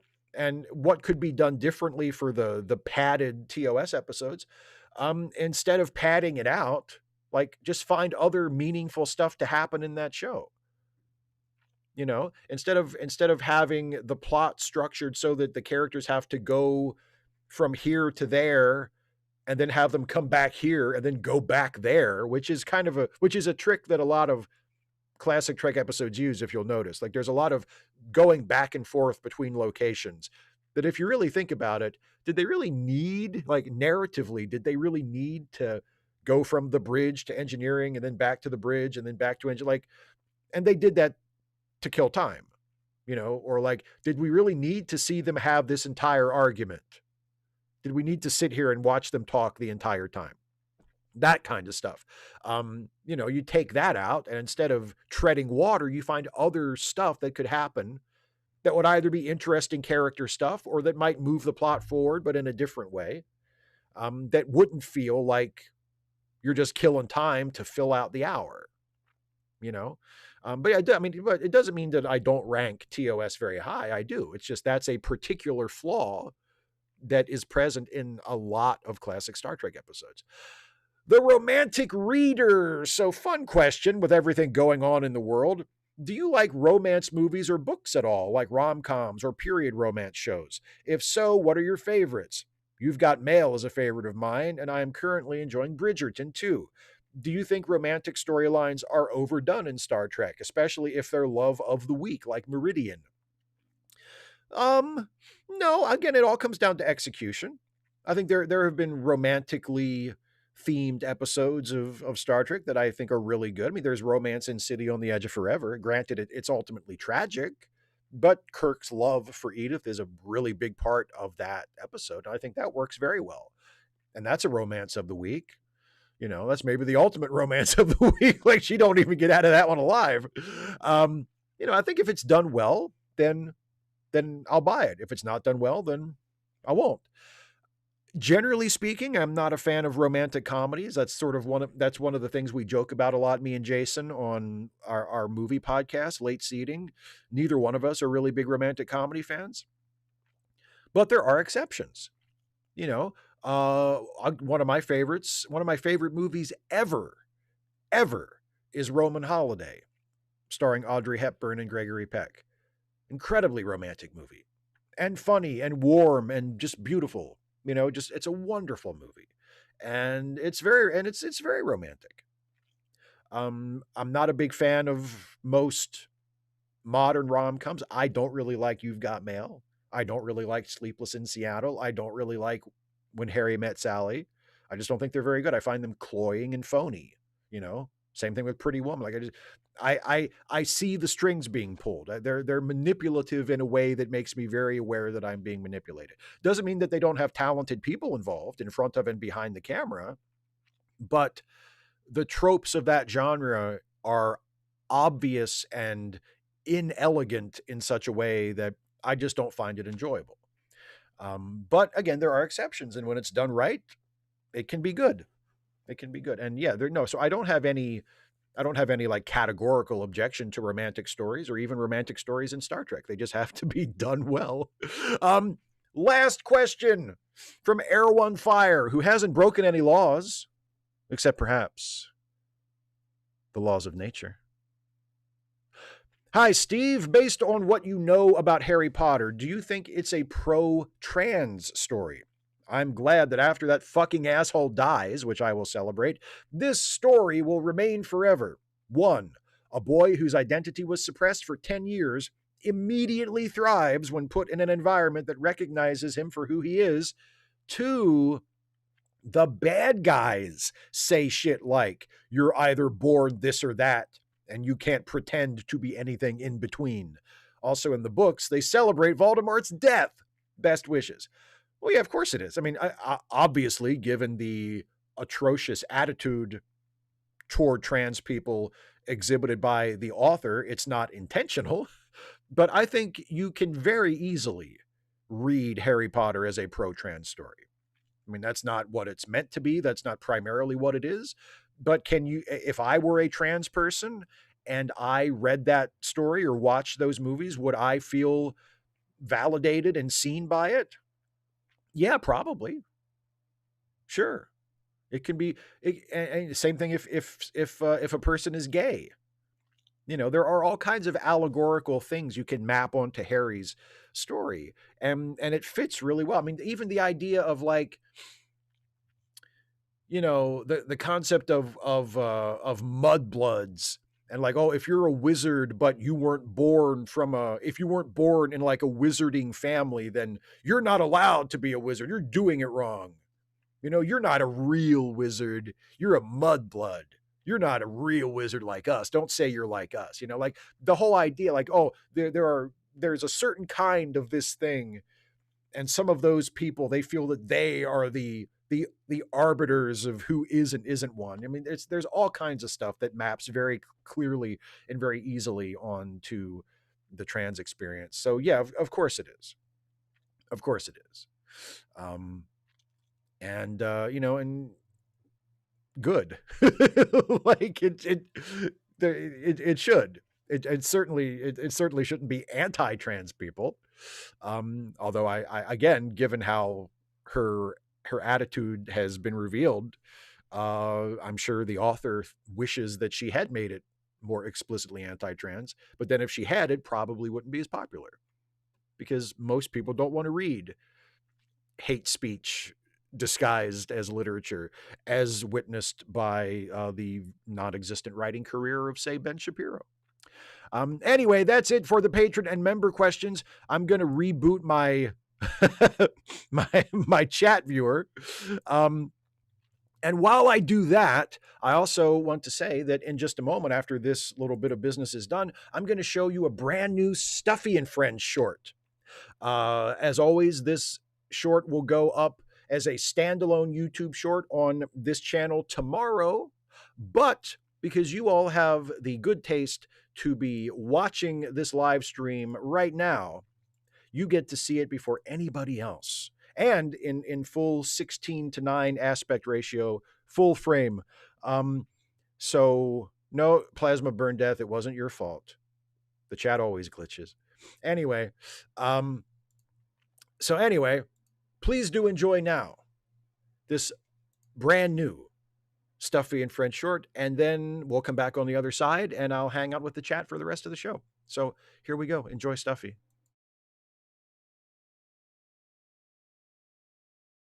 What's the scariest thing you can think of? A pig with the body of a bear. If the pig has the body of a bear, what makes it a pig instead of a bear? That's the scary part, isn't it? You could be looking at a room full of bears, having no idea that one of them's actually a pig. Interesting. What about you, Hans? The nightmare of a baby. What the hell are you on about? That's all? A baby nightmare? Nothing more specific? Nine, I can be no more specific. And therein lies the terror, for you see, a baby has not yet acquired the operative and figurative intelligence which we use to make sense of the chaotic universe we perceive every day. The nightmare of a baby must necessarily be an experience of pure, elemental, instinctive terror, fear, undiluted by reason, logic, or the consoling lie that everything will be all right. When you put it that way, it does sound pretty scary. Aye, but what if the baby was secretly a pig in the body of a baby? Wait, are we talking about a human baby or a baby that's some other kind of animal? What's the difference? We contemplate the nightmares of babies, but what about you, my friend? What is your nightmare? Well? Hello? Everybody's being mean to me! What are you talking about? Where are you? At Sheets, picking up our food. Trying to pick up our food. Oi, did you remember to tell him not to put black olives on my pizza sandwich? Black olives don't come with it. You have to ask for them. And did you remember to not ask for them? Can we focus, please? What's going on? Who's being mean to you? If there's bloody black olives on my pizza sandwich, I'll be held to pay. The Sheets people. They're all being mean to me. All I did... Yes, you are, dude. You're being so mean. All I did was ask for a plastic spoon to eat my milkshake with because they always make it so thick. So what's the problem? The problem is this jerk-ass keeps telling me he already gave me a plastic spoon. Like, stop gaslighting me, dude. What, is a plastic spoon a premium item all of a sudden? I think I'd be able to tell if you gave me a... Oh, wait, never mind. I see it. It's in the bag. He put one in the bag. Why didn't you just tell me you put one in the bag, man? Drive safe on the way home. Don't crush my pizza sandwich. Does that answer your question?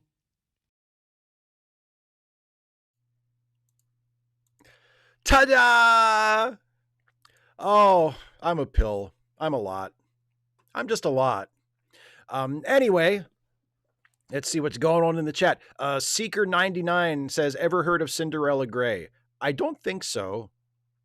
I don't think so. Oh, Daryl Letts, Steve getting his and their favorite eats at Sheets. Yes, indeed. Yes, indeed. Growing up in this area, I am a loyal, lifelong Sheets customer. I will probably be getting something to eat at Sheets tomorrow. I haven't decided what, but I usually get something for lunch at Sheets on Saturday. Usually. Not always, but usually. Was that Steve Johnson on the phone? Hair on fire. I think I've said before, like there's a lot of overlap between the stuffy version of me and Steve Johnson on the Ensign's log. I think Steve Johnson on the Ensign's log is even more of a dumbass than I am in the stuffy videos, but there's a lot of overlap for sure. And they share a certain impenetrability and an inability or refusal to learn that I think is a very core common trait.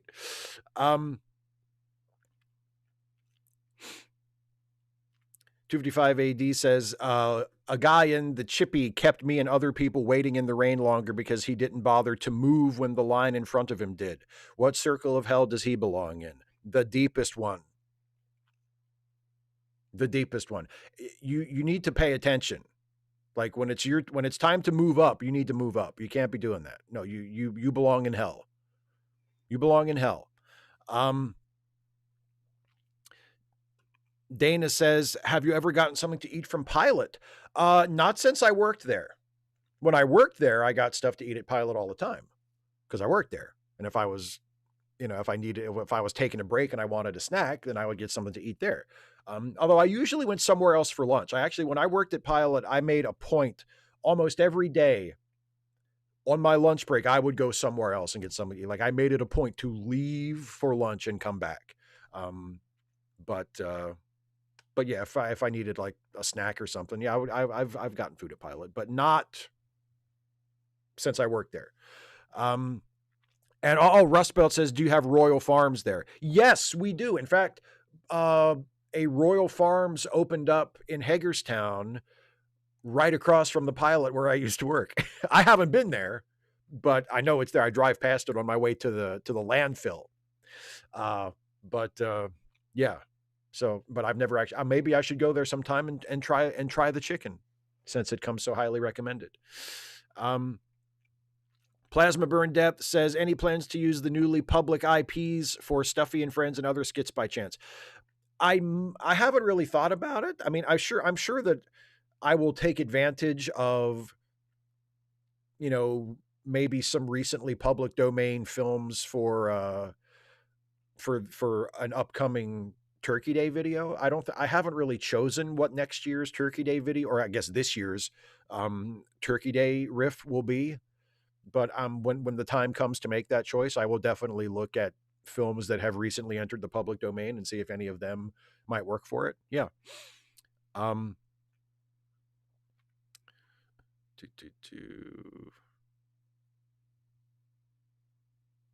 Oh, Darth Eddie. The Roosevelt dime was first issued 80 years ago today. What better time for FDR's coin to witness his legacy being eroded by conservatives? Ouch. 55 AD says, how would you feel about having a system where people in power can be removed from office at any time if more than 51% of the population want it? I could accept that compromise. It needs to be higher than 51%, man. Removing someone from office should be easier than it is now. And it should be more like, it should be doable by popular referendum. Like I have no problem with introducing a mechanism to subject any elected official to a popular recall. Like I think it should be possible. There should be a law on the books, and it would probably require a constitutional amendment, but there should be a law on the books that allows the public to recall a president, let's say, if enough people determine that that is necessary. That should be a thing, but it needs to be higher than 51%.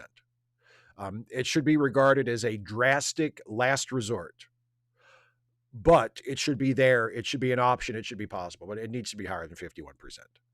Um, let's see.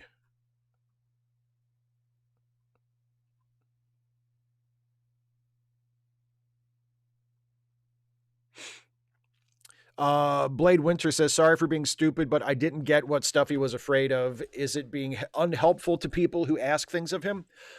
Sort of, but I think it's not so much the fear as just like the annoyance. It's like the joke is like, what's your greatest fear? What's your worst nightmare? And Jack has his idea, which is kind of kooky.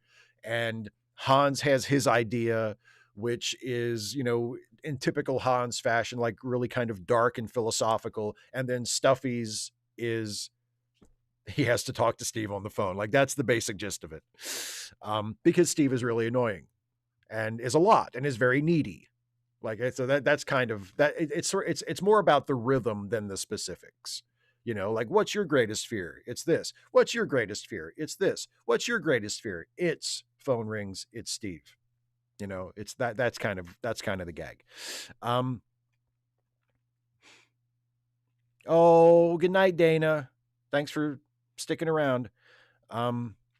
We could riff on the early Mickey Mouse cartoons, Cast Iron Chaos. We could, for sure.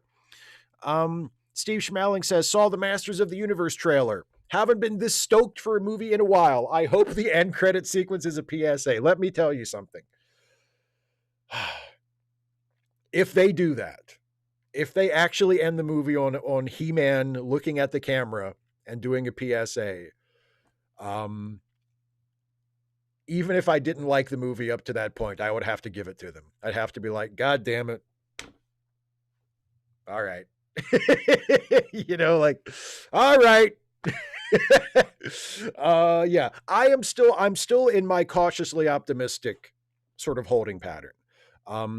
I like that the tone of the trailer seems kind of kooky and kind of goofy and kind of humorous. It seems like they're at least willing to embrace the goofiness of the cartoon up to a point. I hope that goes all the way, but again, we'll see. It's hard to tell anything definitive from a trailer. I will say the trailer didn't make me dread the movie. I'll put it that way. Hi, Geek. Let's see.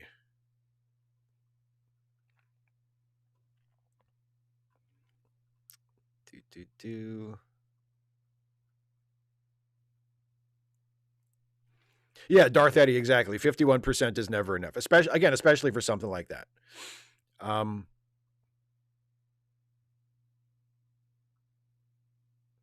Yeah, 255 AD, that doesn't make any sense. Like if that was his excuse, he was standing in a corner, so he didn't need to move, but he was in a line. And if if you're in line, you need to move with the line. When the line moves, you move. You need to be paying attention. It's like sitting in your car at a stoplight. If you're sitting in a car and the line of traffic is stopped at a traffic light and then the light turns green, it's time to go. And if you're the lead car, then as soon as the light turns green, you need to start moving. And if you're somewhere in the middle of the pack, as soon as the car in front of you moves, you need to move. Like you got to pay attention. This isn't break time. You chose to be here. You're in line for a reason. You're in the car for a reason. Like you need to pay attention. You need to move.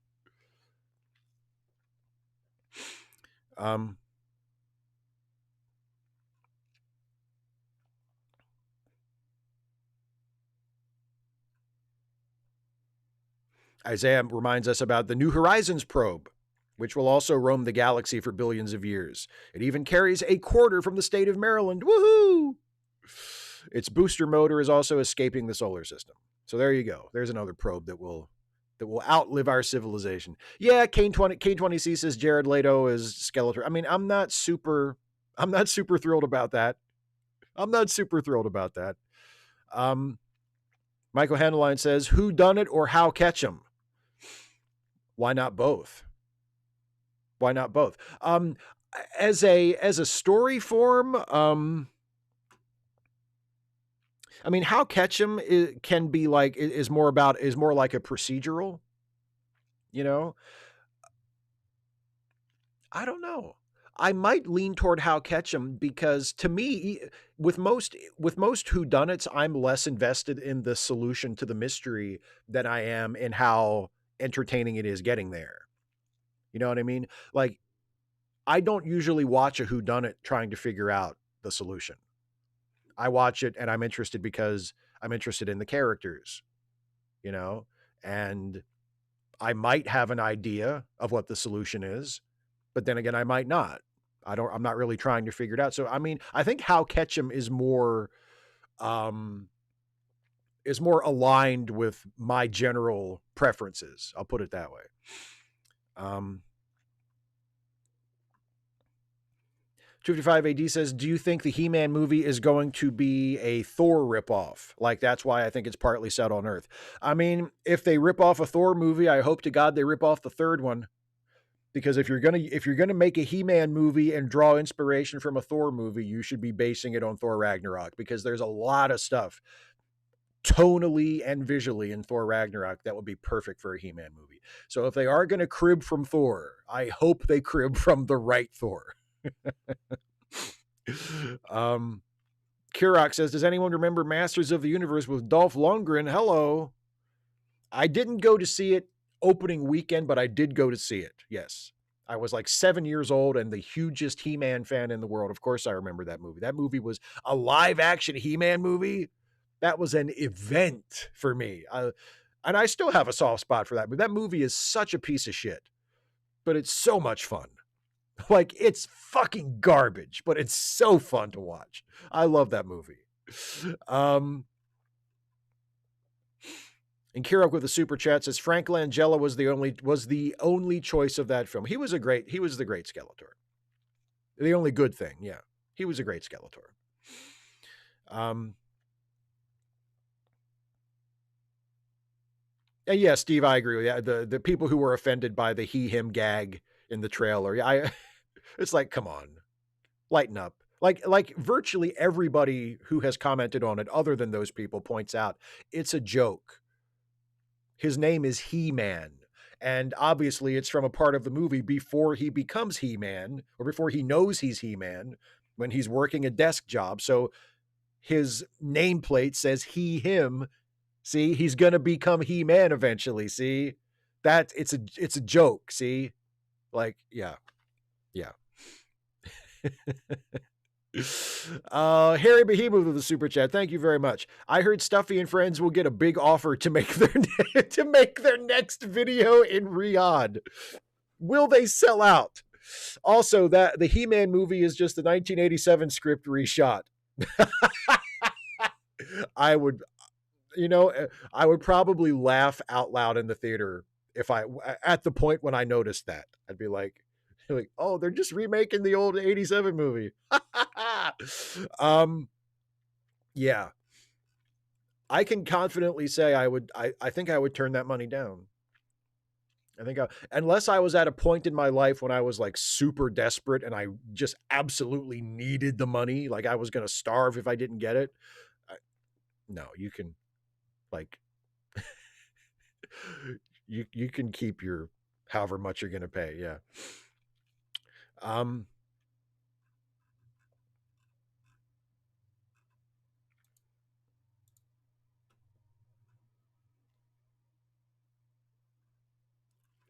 John Burns says Chris Evans in Spider-Man Homecoming, age 36. Yeah, but he wasn't playing a teenager.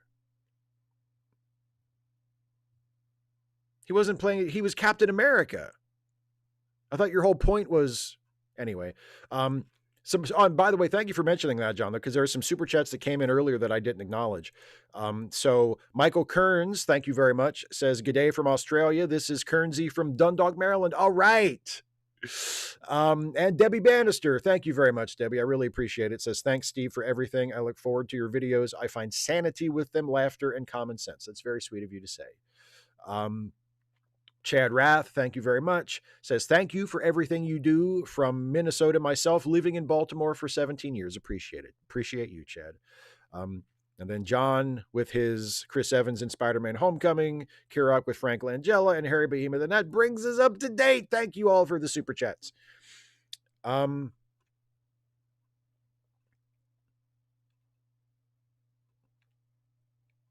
Darth Eddie says Columbo's final episode aired the exact same night Manos: The Hands of Fate premiered on MST3K.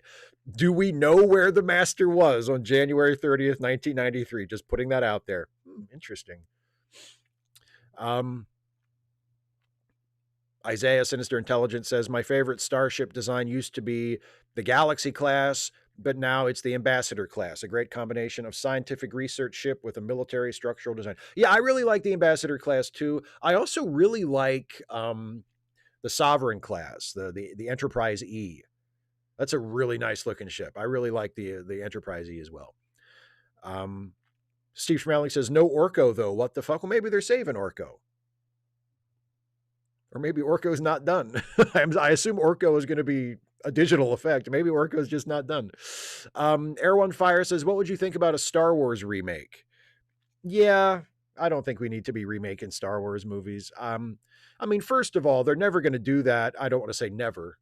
They're probably never going to do that because they don't even want to fucking recast people.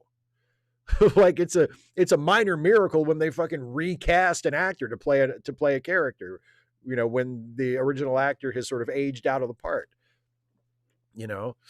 But no, I would not. I mean, look, as with anything else, all that matters is the finished product and the execution. But is remaking a Star Wars movie something that I think anybody should be pursuing? No. No, make a new Star Wars movie. It's a shared universe. Make a new Star Wars movie. Why do you want to remake an old Star Wars movie? Make a new one. Rust About Expeditions says, speaking of Frank Langella, do you think he's a very underrated actor? He's done an amazing job on everything he's been in. Well, yes, he has. And I guess the main question is he underrated? Because isn't it relatively well known how fucking amazing of an actor he was? I mean,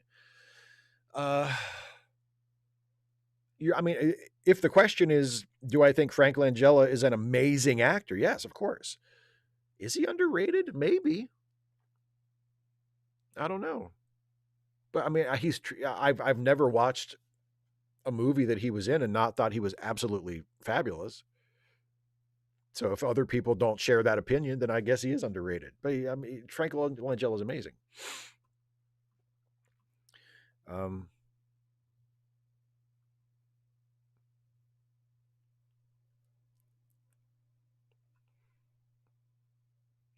Darth Eddie says, I'm a big fan of the Enterprise B. I know some fans don't like the extra bits glued onto the Excelsior model to shoot the opening of Generations, but for me, the accoutrements work brilliantly. Yeah, I'm kind of in between. I don't have a strong opinion about the Enterprise B or the Excelsior class in general, other than, I mean, I guess I must not mind it because they use that model to death, and I never really got sick of it. I wasn't like, oh Christ, they're using the Excelsior model again. 255 AD says, Council of Geeks made a short about the He-Man trailer where Vera pointed out the he-him joke is implied emasculation. Agree with that take? It's possible. Yeah, I had that thought that they're making fun of, like, it's, oh, look at, you know, we know that he is eventually going to be the mighty He-Man, the most powerful man in the universe, but look at him. He works a lowly desk job, and he is even forced to display his pronouns on his nameplate. Yeah, that might be the joke. It's possible that is going to be the joke. You don't know from the trailer. It's hard to tell the intention of the joke from the trailer, but that is certainly a reasonable expectation. Yeah. Kirok with a member message. Also, Steve, there is a lot of content in both the OG He-Man and She-Ra to tell a great story, from Skeletor's beginning to Marlena's trip to Eternia to Adam's transformation, Adora origin, etc. Yeah, but again, speaking just from my personal point of view, I don't give a shit about any of that. In fact, one of the things that annoyed me about, if anybody remembers the He-Man cartoon remake from the early 2000s on the Cartoon Network, where they took like the first like 6 episodes or something like that. The first 4, 5, 6, something like, they took a lot of the first several episodes to go through like the He-Man origin story and how Adam becomes He-Man and how Skeletor became Skeletor and Skeletor's history with King Randor. And I was like, fucking, I don't care. I don't give a fuck how he became He-Man. Just put the fucking sword in his hand and let him have it. Let's show us him doing He-Man shit, for fuck's sake. Nobody gives a fuck. And that's really the one thing about the trailer that made me think, because it looks like it's going to be an origin story. And like, do I need to see how I don't give a fuck how he becomes He-Man. Like that on the cartoon, that's what the intro is for. The intro is like, oh, are you wondering about this He-Man deal? Like, what's the deal? Here it is. Look, he's got a sword. It gives him magic powers. When he raises it and says these magic words, and then he points it at his cat, and his cat becomes a slightly larger cat and has a saddle on, and he's different, but he's the same. And look, there's this, and he fights this guy named Skeletor who's evil. He's got a skull for a head. You get it, right? It's not that fucking complicated. But the movie, again, just from the trailer, it also looks like the movie's hopefully going to lean toward like being fun and being adventurous and being kind of goofy and sort of leaning into the sillier aspects of it. So hopefully it'll be a fun telling of the origin story. But like, just in principle, I don't give a fuck where Skeletor came from. Who fucking cares?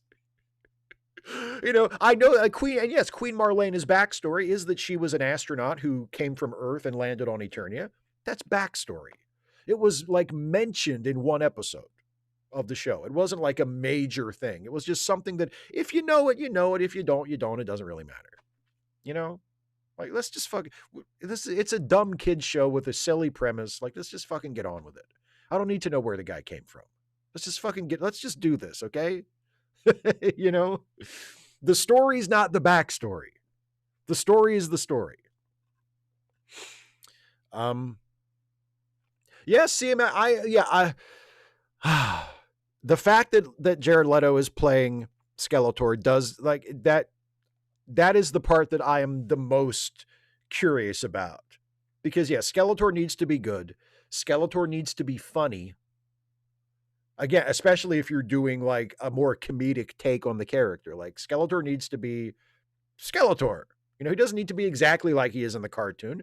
Nothing needs to be exactly like it is in the cartoon. That doesn't matter. But if you're going for that kind of a story, if you're going for like the tone of the cartoon, but in a more self-aware kind of way, then I do think Skeletor needs to be funny. And whatever he is, you're right. He needs to be good, whatever he is, whether he's serious or goofy or wacky or like a serial killer or whatever the fuck they're doing with Skeletor. It needs to be good. And Jared Leto has not really been an actor that we associate with stuff that's good. So, yeah.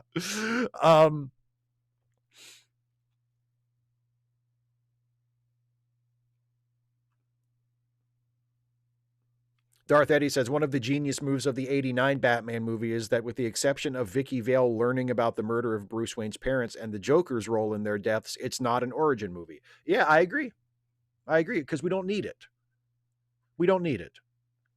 And really, and I've said this before, the only major superhero with an origin story interesting enough to actually be the story is Spider-Man. And even that has been told to death, and we don't need to hear that anymore either. You know? I agree, Blade. Skeletor needs to have a high-pitched voice. You know? We'll meet again, He-Man. Like, it should be that. It can't be like, we'll meet again, He-Man. That just doesn't read as Skeletor to me. I'm gonna get you, He-Man. I'll get you next time. Like, no, that doesn't sound like Skeletor to me.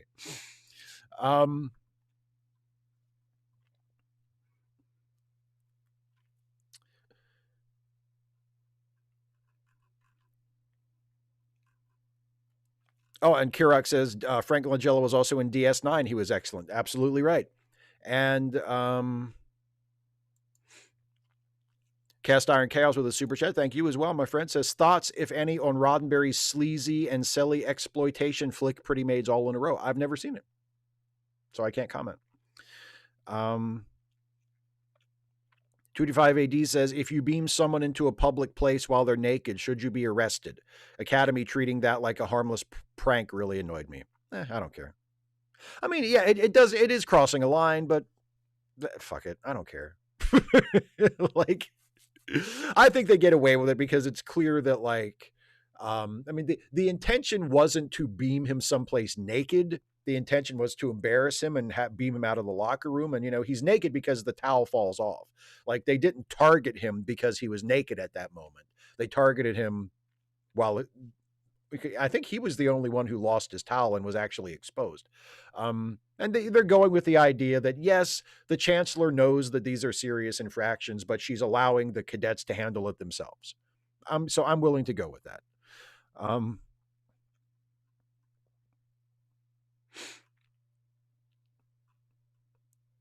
Let me see.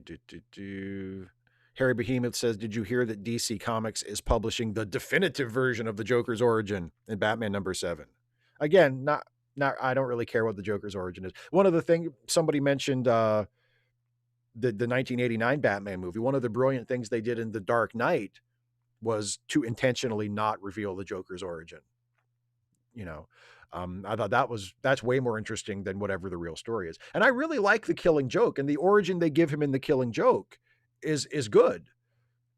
But I mean, do we really need it? No. Am I interested in it? No. Am I going to run out and pick up that book to see what the definitive Joker origin is? No. I mean, I'll probably read it at some point, but I'm not dying to see it. Again, one of the only exceptions, like the Wolverine origin story that they published in the comics, like 20 years ago now, was very good. It was, I liked it a lot better than I thought I would. But again, was it strictly speaking necessary? Not really. I thought it was mostly just a sales stunt that just happened to be really, really well done. Like, it's a really good story that was clearly done to try and get people to buy the comic because they're like, we're finally going to tell you Wolverine's origin. And enough people were curious to go buy it. 25 AD says, the Dungeon and Dragons cartoon from the 80s. Does it please you to imagine that thing probably really disappointed a lot of real D&D fans? Yes, it pleases me endlessly. I love to think of how upset they were that the cartoon did not accurately reflect whatever the fuck they thought it should reflect. Yes, it genuinely makes me happy.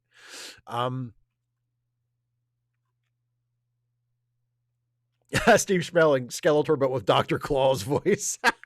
and every Masters of the Universe sequel should begin with the actors recreating the cartoon intro. I'm all for that. Honestly, if the movie begins with the Filmation opening or some recreation of that, the ding. If the movie begins with that, I might mark out in the theater. I might be like, oh shit. And I'm only human. I hate all this nostalgia bait shit, but I'm only human. And that might be one of the buttons that they can push, that even though I might hate myself afterwards, I'll be like, yep, they got me. If they show the ding at He-Man, like, they got me. And I'll know intellectually what's happening. I'll know I'm being manipulated. I'll know that they're just pushing my buttons, but at least once it'll get me. Because when I was a kid and I would come home from school, and the highlight of my afternoon after getting fucking home from school was always He-Man. And when that Filmation opening would start and you'd see the Filmation letters would be, wiped across the screen. Ding! That was the best part of my fucking day. I cannot tell you how thrilled that I was as like a 6 and 7-year-old kid to know, oh, He-Man's starting, and there's the Filmation logo, and oh fuck, here we go, He-Man, da, da, da, da, da, He-Man. Like, that's it. Hey, nobody fucking talk to me for the next half hour. Mom, Dad, shut the fuck up. I'm watching He-Man. Fuck off until 4:30. I never actually said that, but I wanted to. Let me see. Kino says your irrational hatred of D&D is deeply disappointing. I know of no irrational hatred of D&D. I have a perfectly rational hatred of it. Did we really need 3 Jokers, says Cast Iron Chaos. Nope. Nope, we didn't. 225 AD says, how would you feel about Mark Hamill playing Skeletor with a version of his Joker voice? Mark Hamill was Skeletor in that Kevin Smith cartoon, and that was really the only part of it that I found tolerable. I thought Mark Hamill's Skeletor was fantastic. The rest of it, I barely made it through it. And I think I made it through to the end of the first season. They did another season after that I didn't even watch. I really didn't like it. But Mark Hamill's Skeletor was fantastic. Cast Iron Chaos says, I thought you were a Roddenberry expert. Nope, I'm really not. Other than Star Trek and an episode or two of The Lieutenant, I really haven't watched anything else. I've never watched Andromeda. I never watched, what was the fucking, was it Earth Final Conflict? I never watched any of his other stuff like that he did in the 70s. Like, no, I'm not like a Roddenberry completist at all.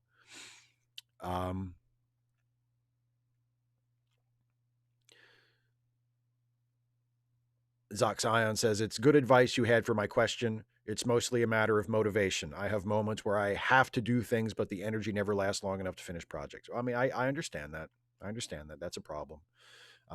Striking while the iron is hot is a habit maybe you need to work on cultivating. Moon Girl says, hi, Steve. Loved hearing you on Bob Seska show. Thank you very much. I appreciate that. It was really fun to be on Bob's show, and hopefully he'll have me on again, because that was a really good conversation we had.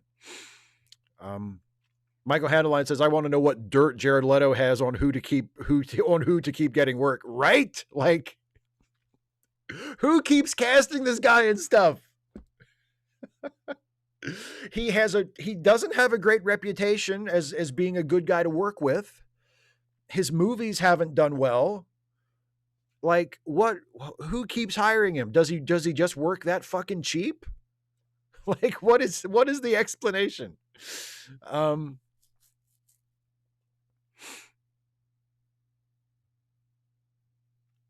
255 AD says, what if they just had Shatner play Kirk in Strange New Worlds or the Kelvin movies and just had no one mention the fact that he's a 90-year-old man? I could respect that. I could respect that. Just have him play Kirk with no explanation and nobody ever acknowledges how weird it is. I could go with that.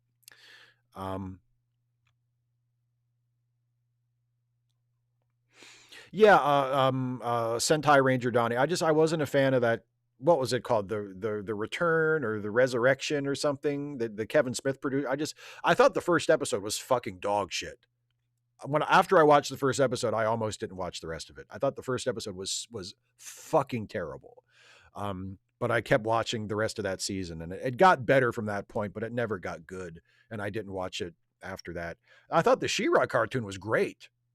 Like the new She-Ra on Netflix was fantastic, but that Masters of the Universe show was not for me.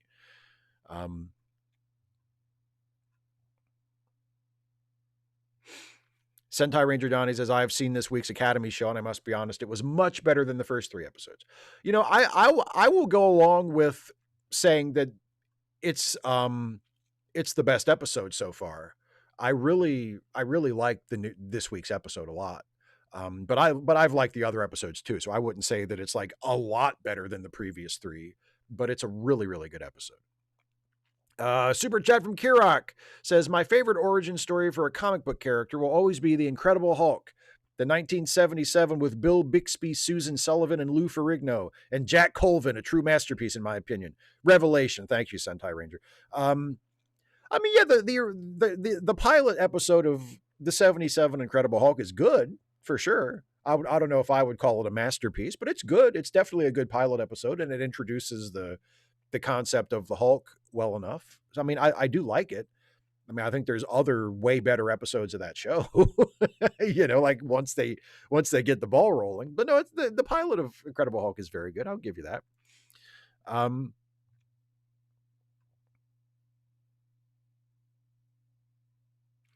Plasma Burn Depth says, curious, how does your desire to see new Star Trek not do fan service on old characters clash with stuff like superhero reboots or spinoffs? Well, it's not. It's a little. They're related, but it's not quite the same thing. Like,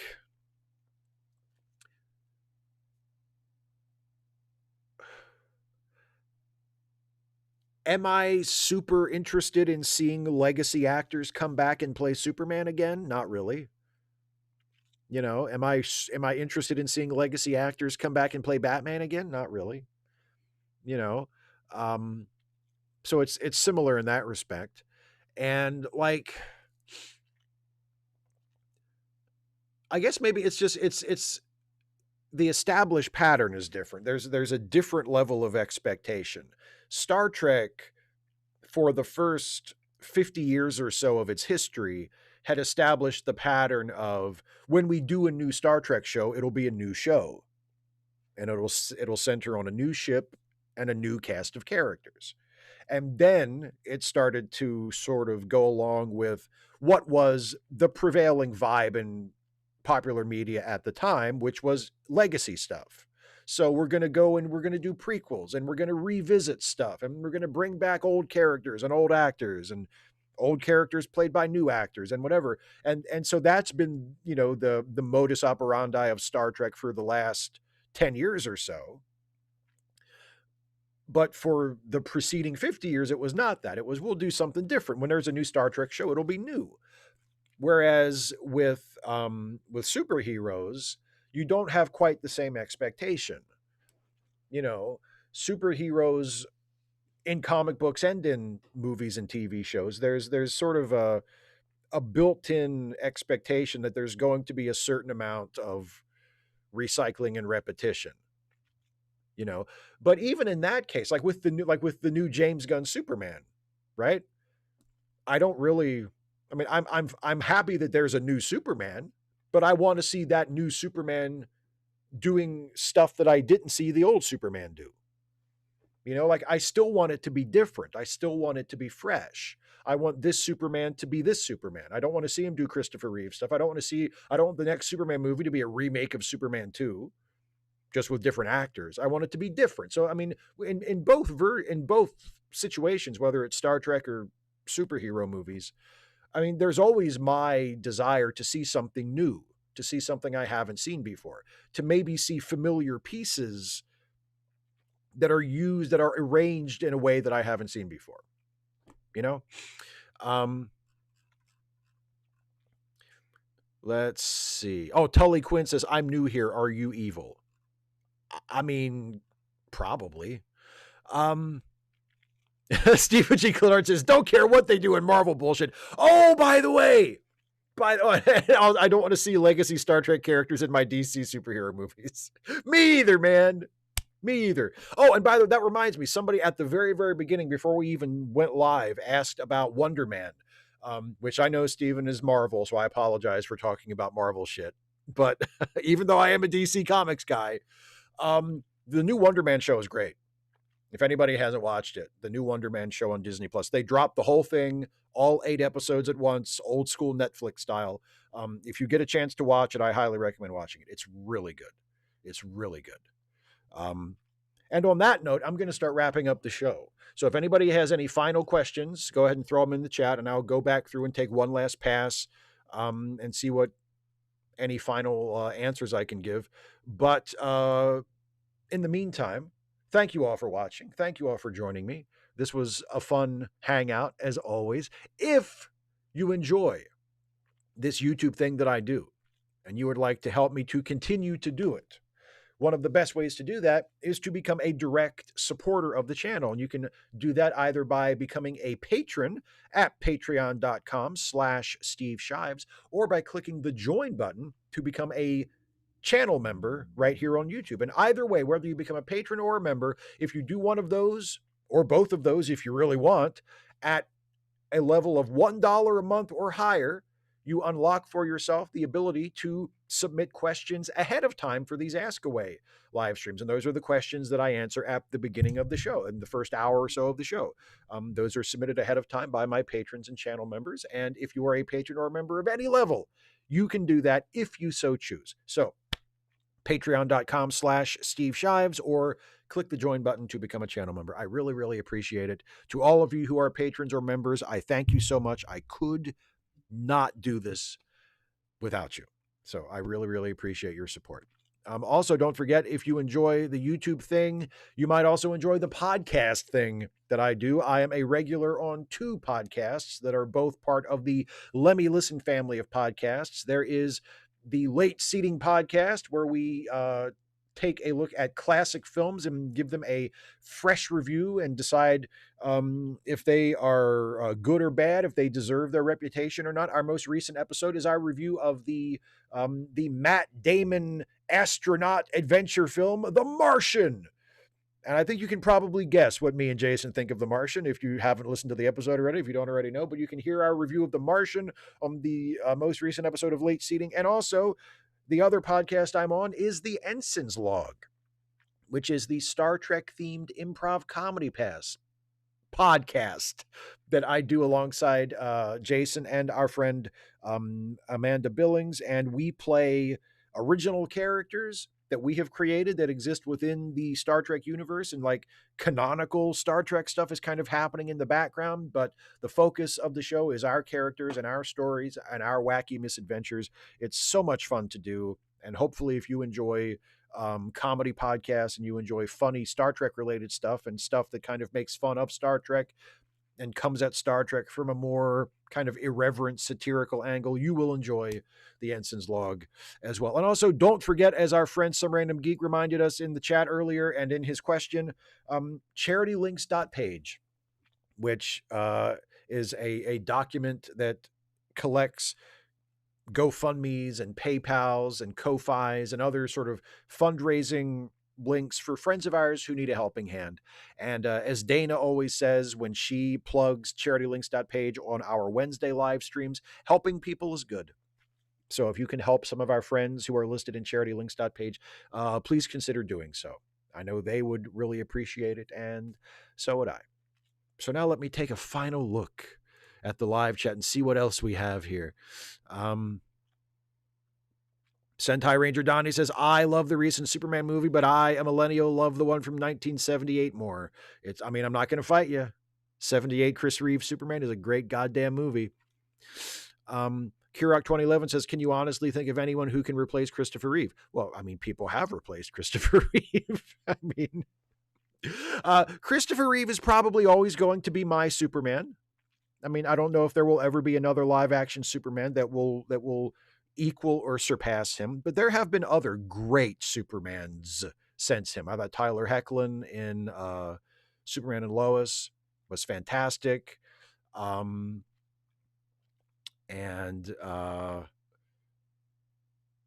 God, I'm blanking on his fucking name. Brandon Routh. Jesus Christ. I love Brandon Routh. Brandon Routh was great in Superman Returns, and David Corenswet has been fantastic so far. So it's not like Christopher Reeve has the market cornered on Superman. I mean, he's probably always going to be my favorite, but you know, David Corenswet is fucking killing it. So yeah. Darth Eddie says there's a Trek connection to the Bixby Hulk. Some fans don't realize Diana Muldaur plays David Banner's sister and did a damn good job of being David's loving. I remember that episode. Good call. Let's see. Sinister Intelligence says Frank Langella narrated a documentary about the Voyager mission that I really liked. It's from 1990. You should watch it. It's part of the Infinite Voyage series. You know, I will look into that. Thomas Fuchs says, what's your take on Picard movie? You mean the one that Patrick Stewart says he still wants to make? I hope it never happens. Captain Picard and Patrick Stewart, I think, both need to accept their walk into the sunset. I think Captain Picard has had too many goodbyes already. I'll put it that way. Cast Iron Chaos says, did the He-Man cartoon have a gay subtext? Perhaps not intentionally, but yes, definitely. Don Quixote with a member message says, great show, Steve. Thank you very much, my friend. Kirok 2011 with a super chat that says, are you guys still in DS9 era? And will you ever do Voyager era or Enterprise era in your podcast? We are in Deep Space Nine era in the Ensign's log. I believe Jason has said we are not going to go beyond Deep Space Nine. Whether or not we end our show before we get to the end of Deep Space Nine or not is an open question. But I think he decided a few years ago, and I am in complete agreement that we are not going to go beyond Deep Space Nine and then go to Voyager. No, and we're not going to do Enterprise either. Obviously, like if we're going to either end before we get to the end of Deep Space Nine, or we're going to end when we get to the end of Deep Space Nine. It really depends.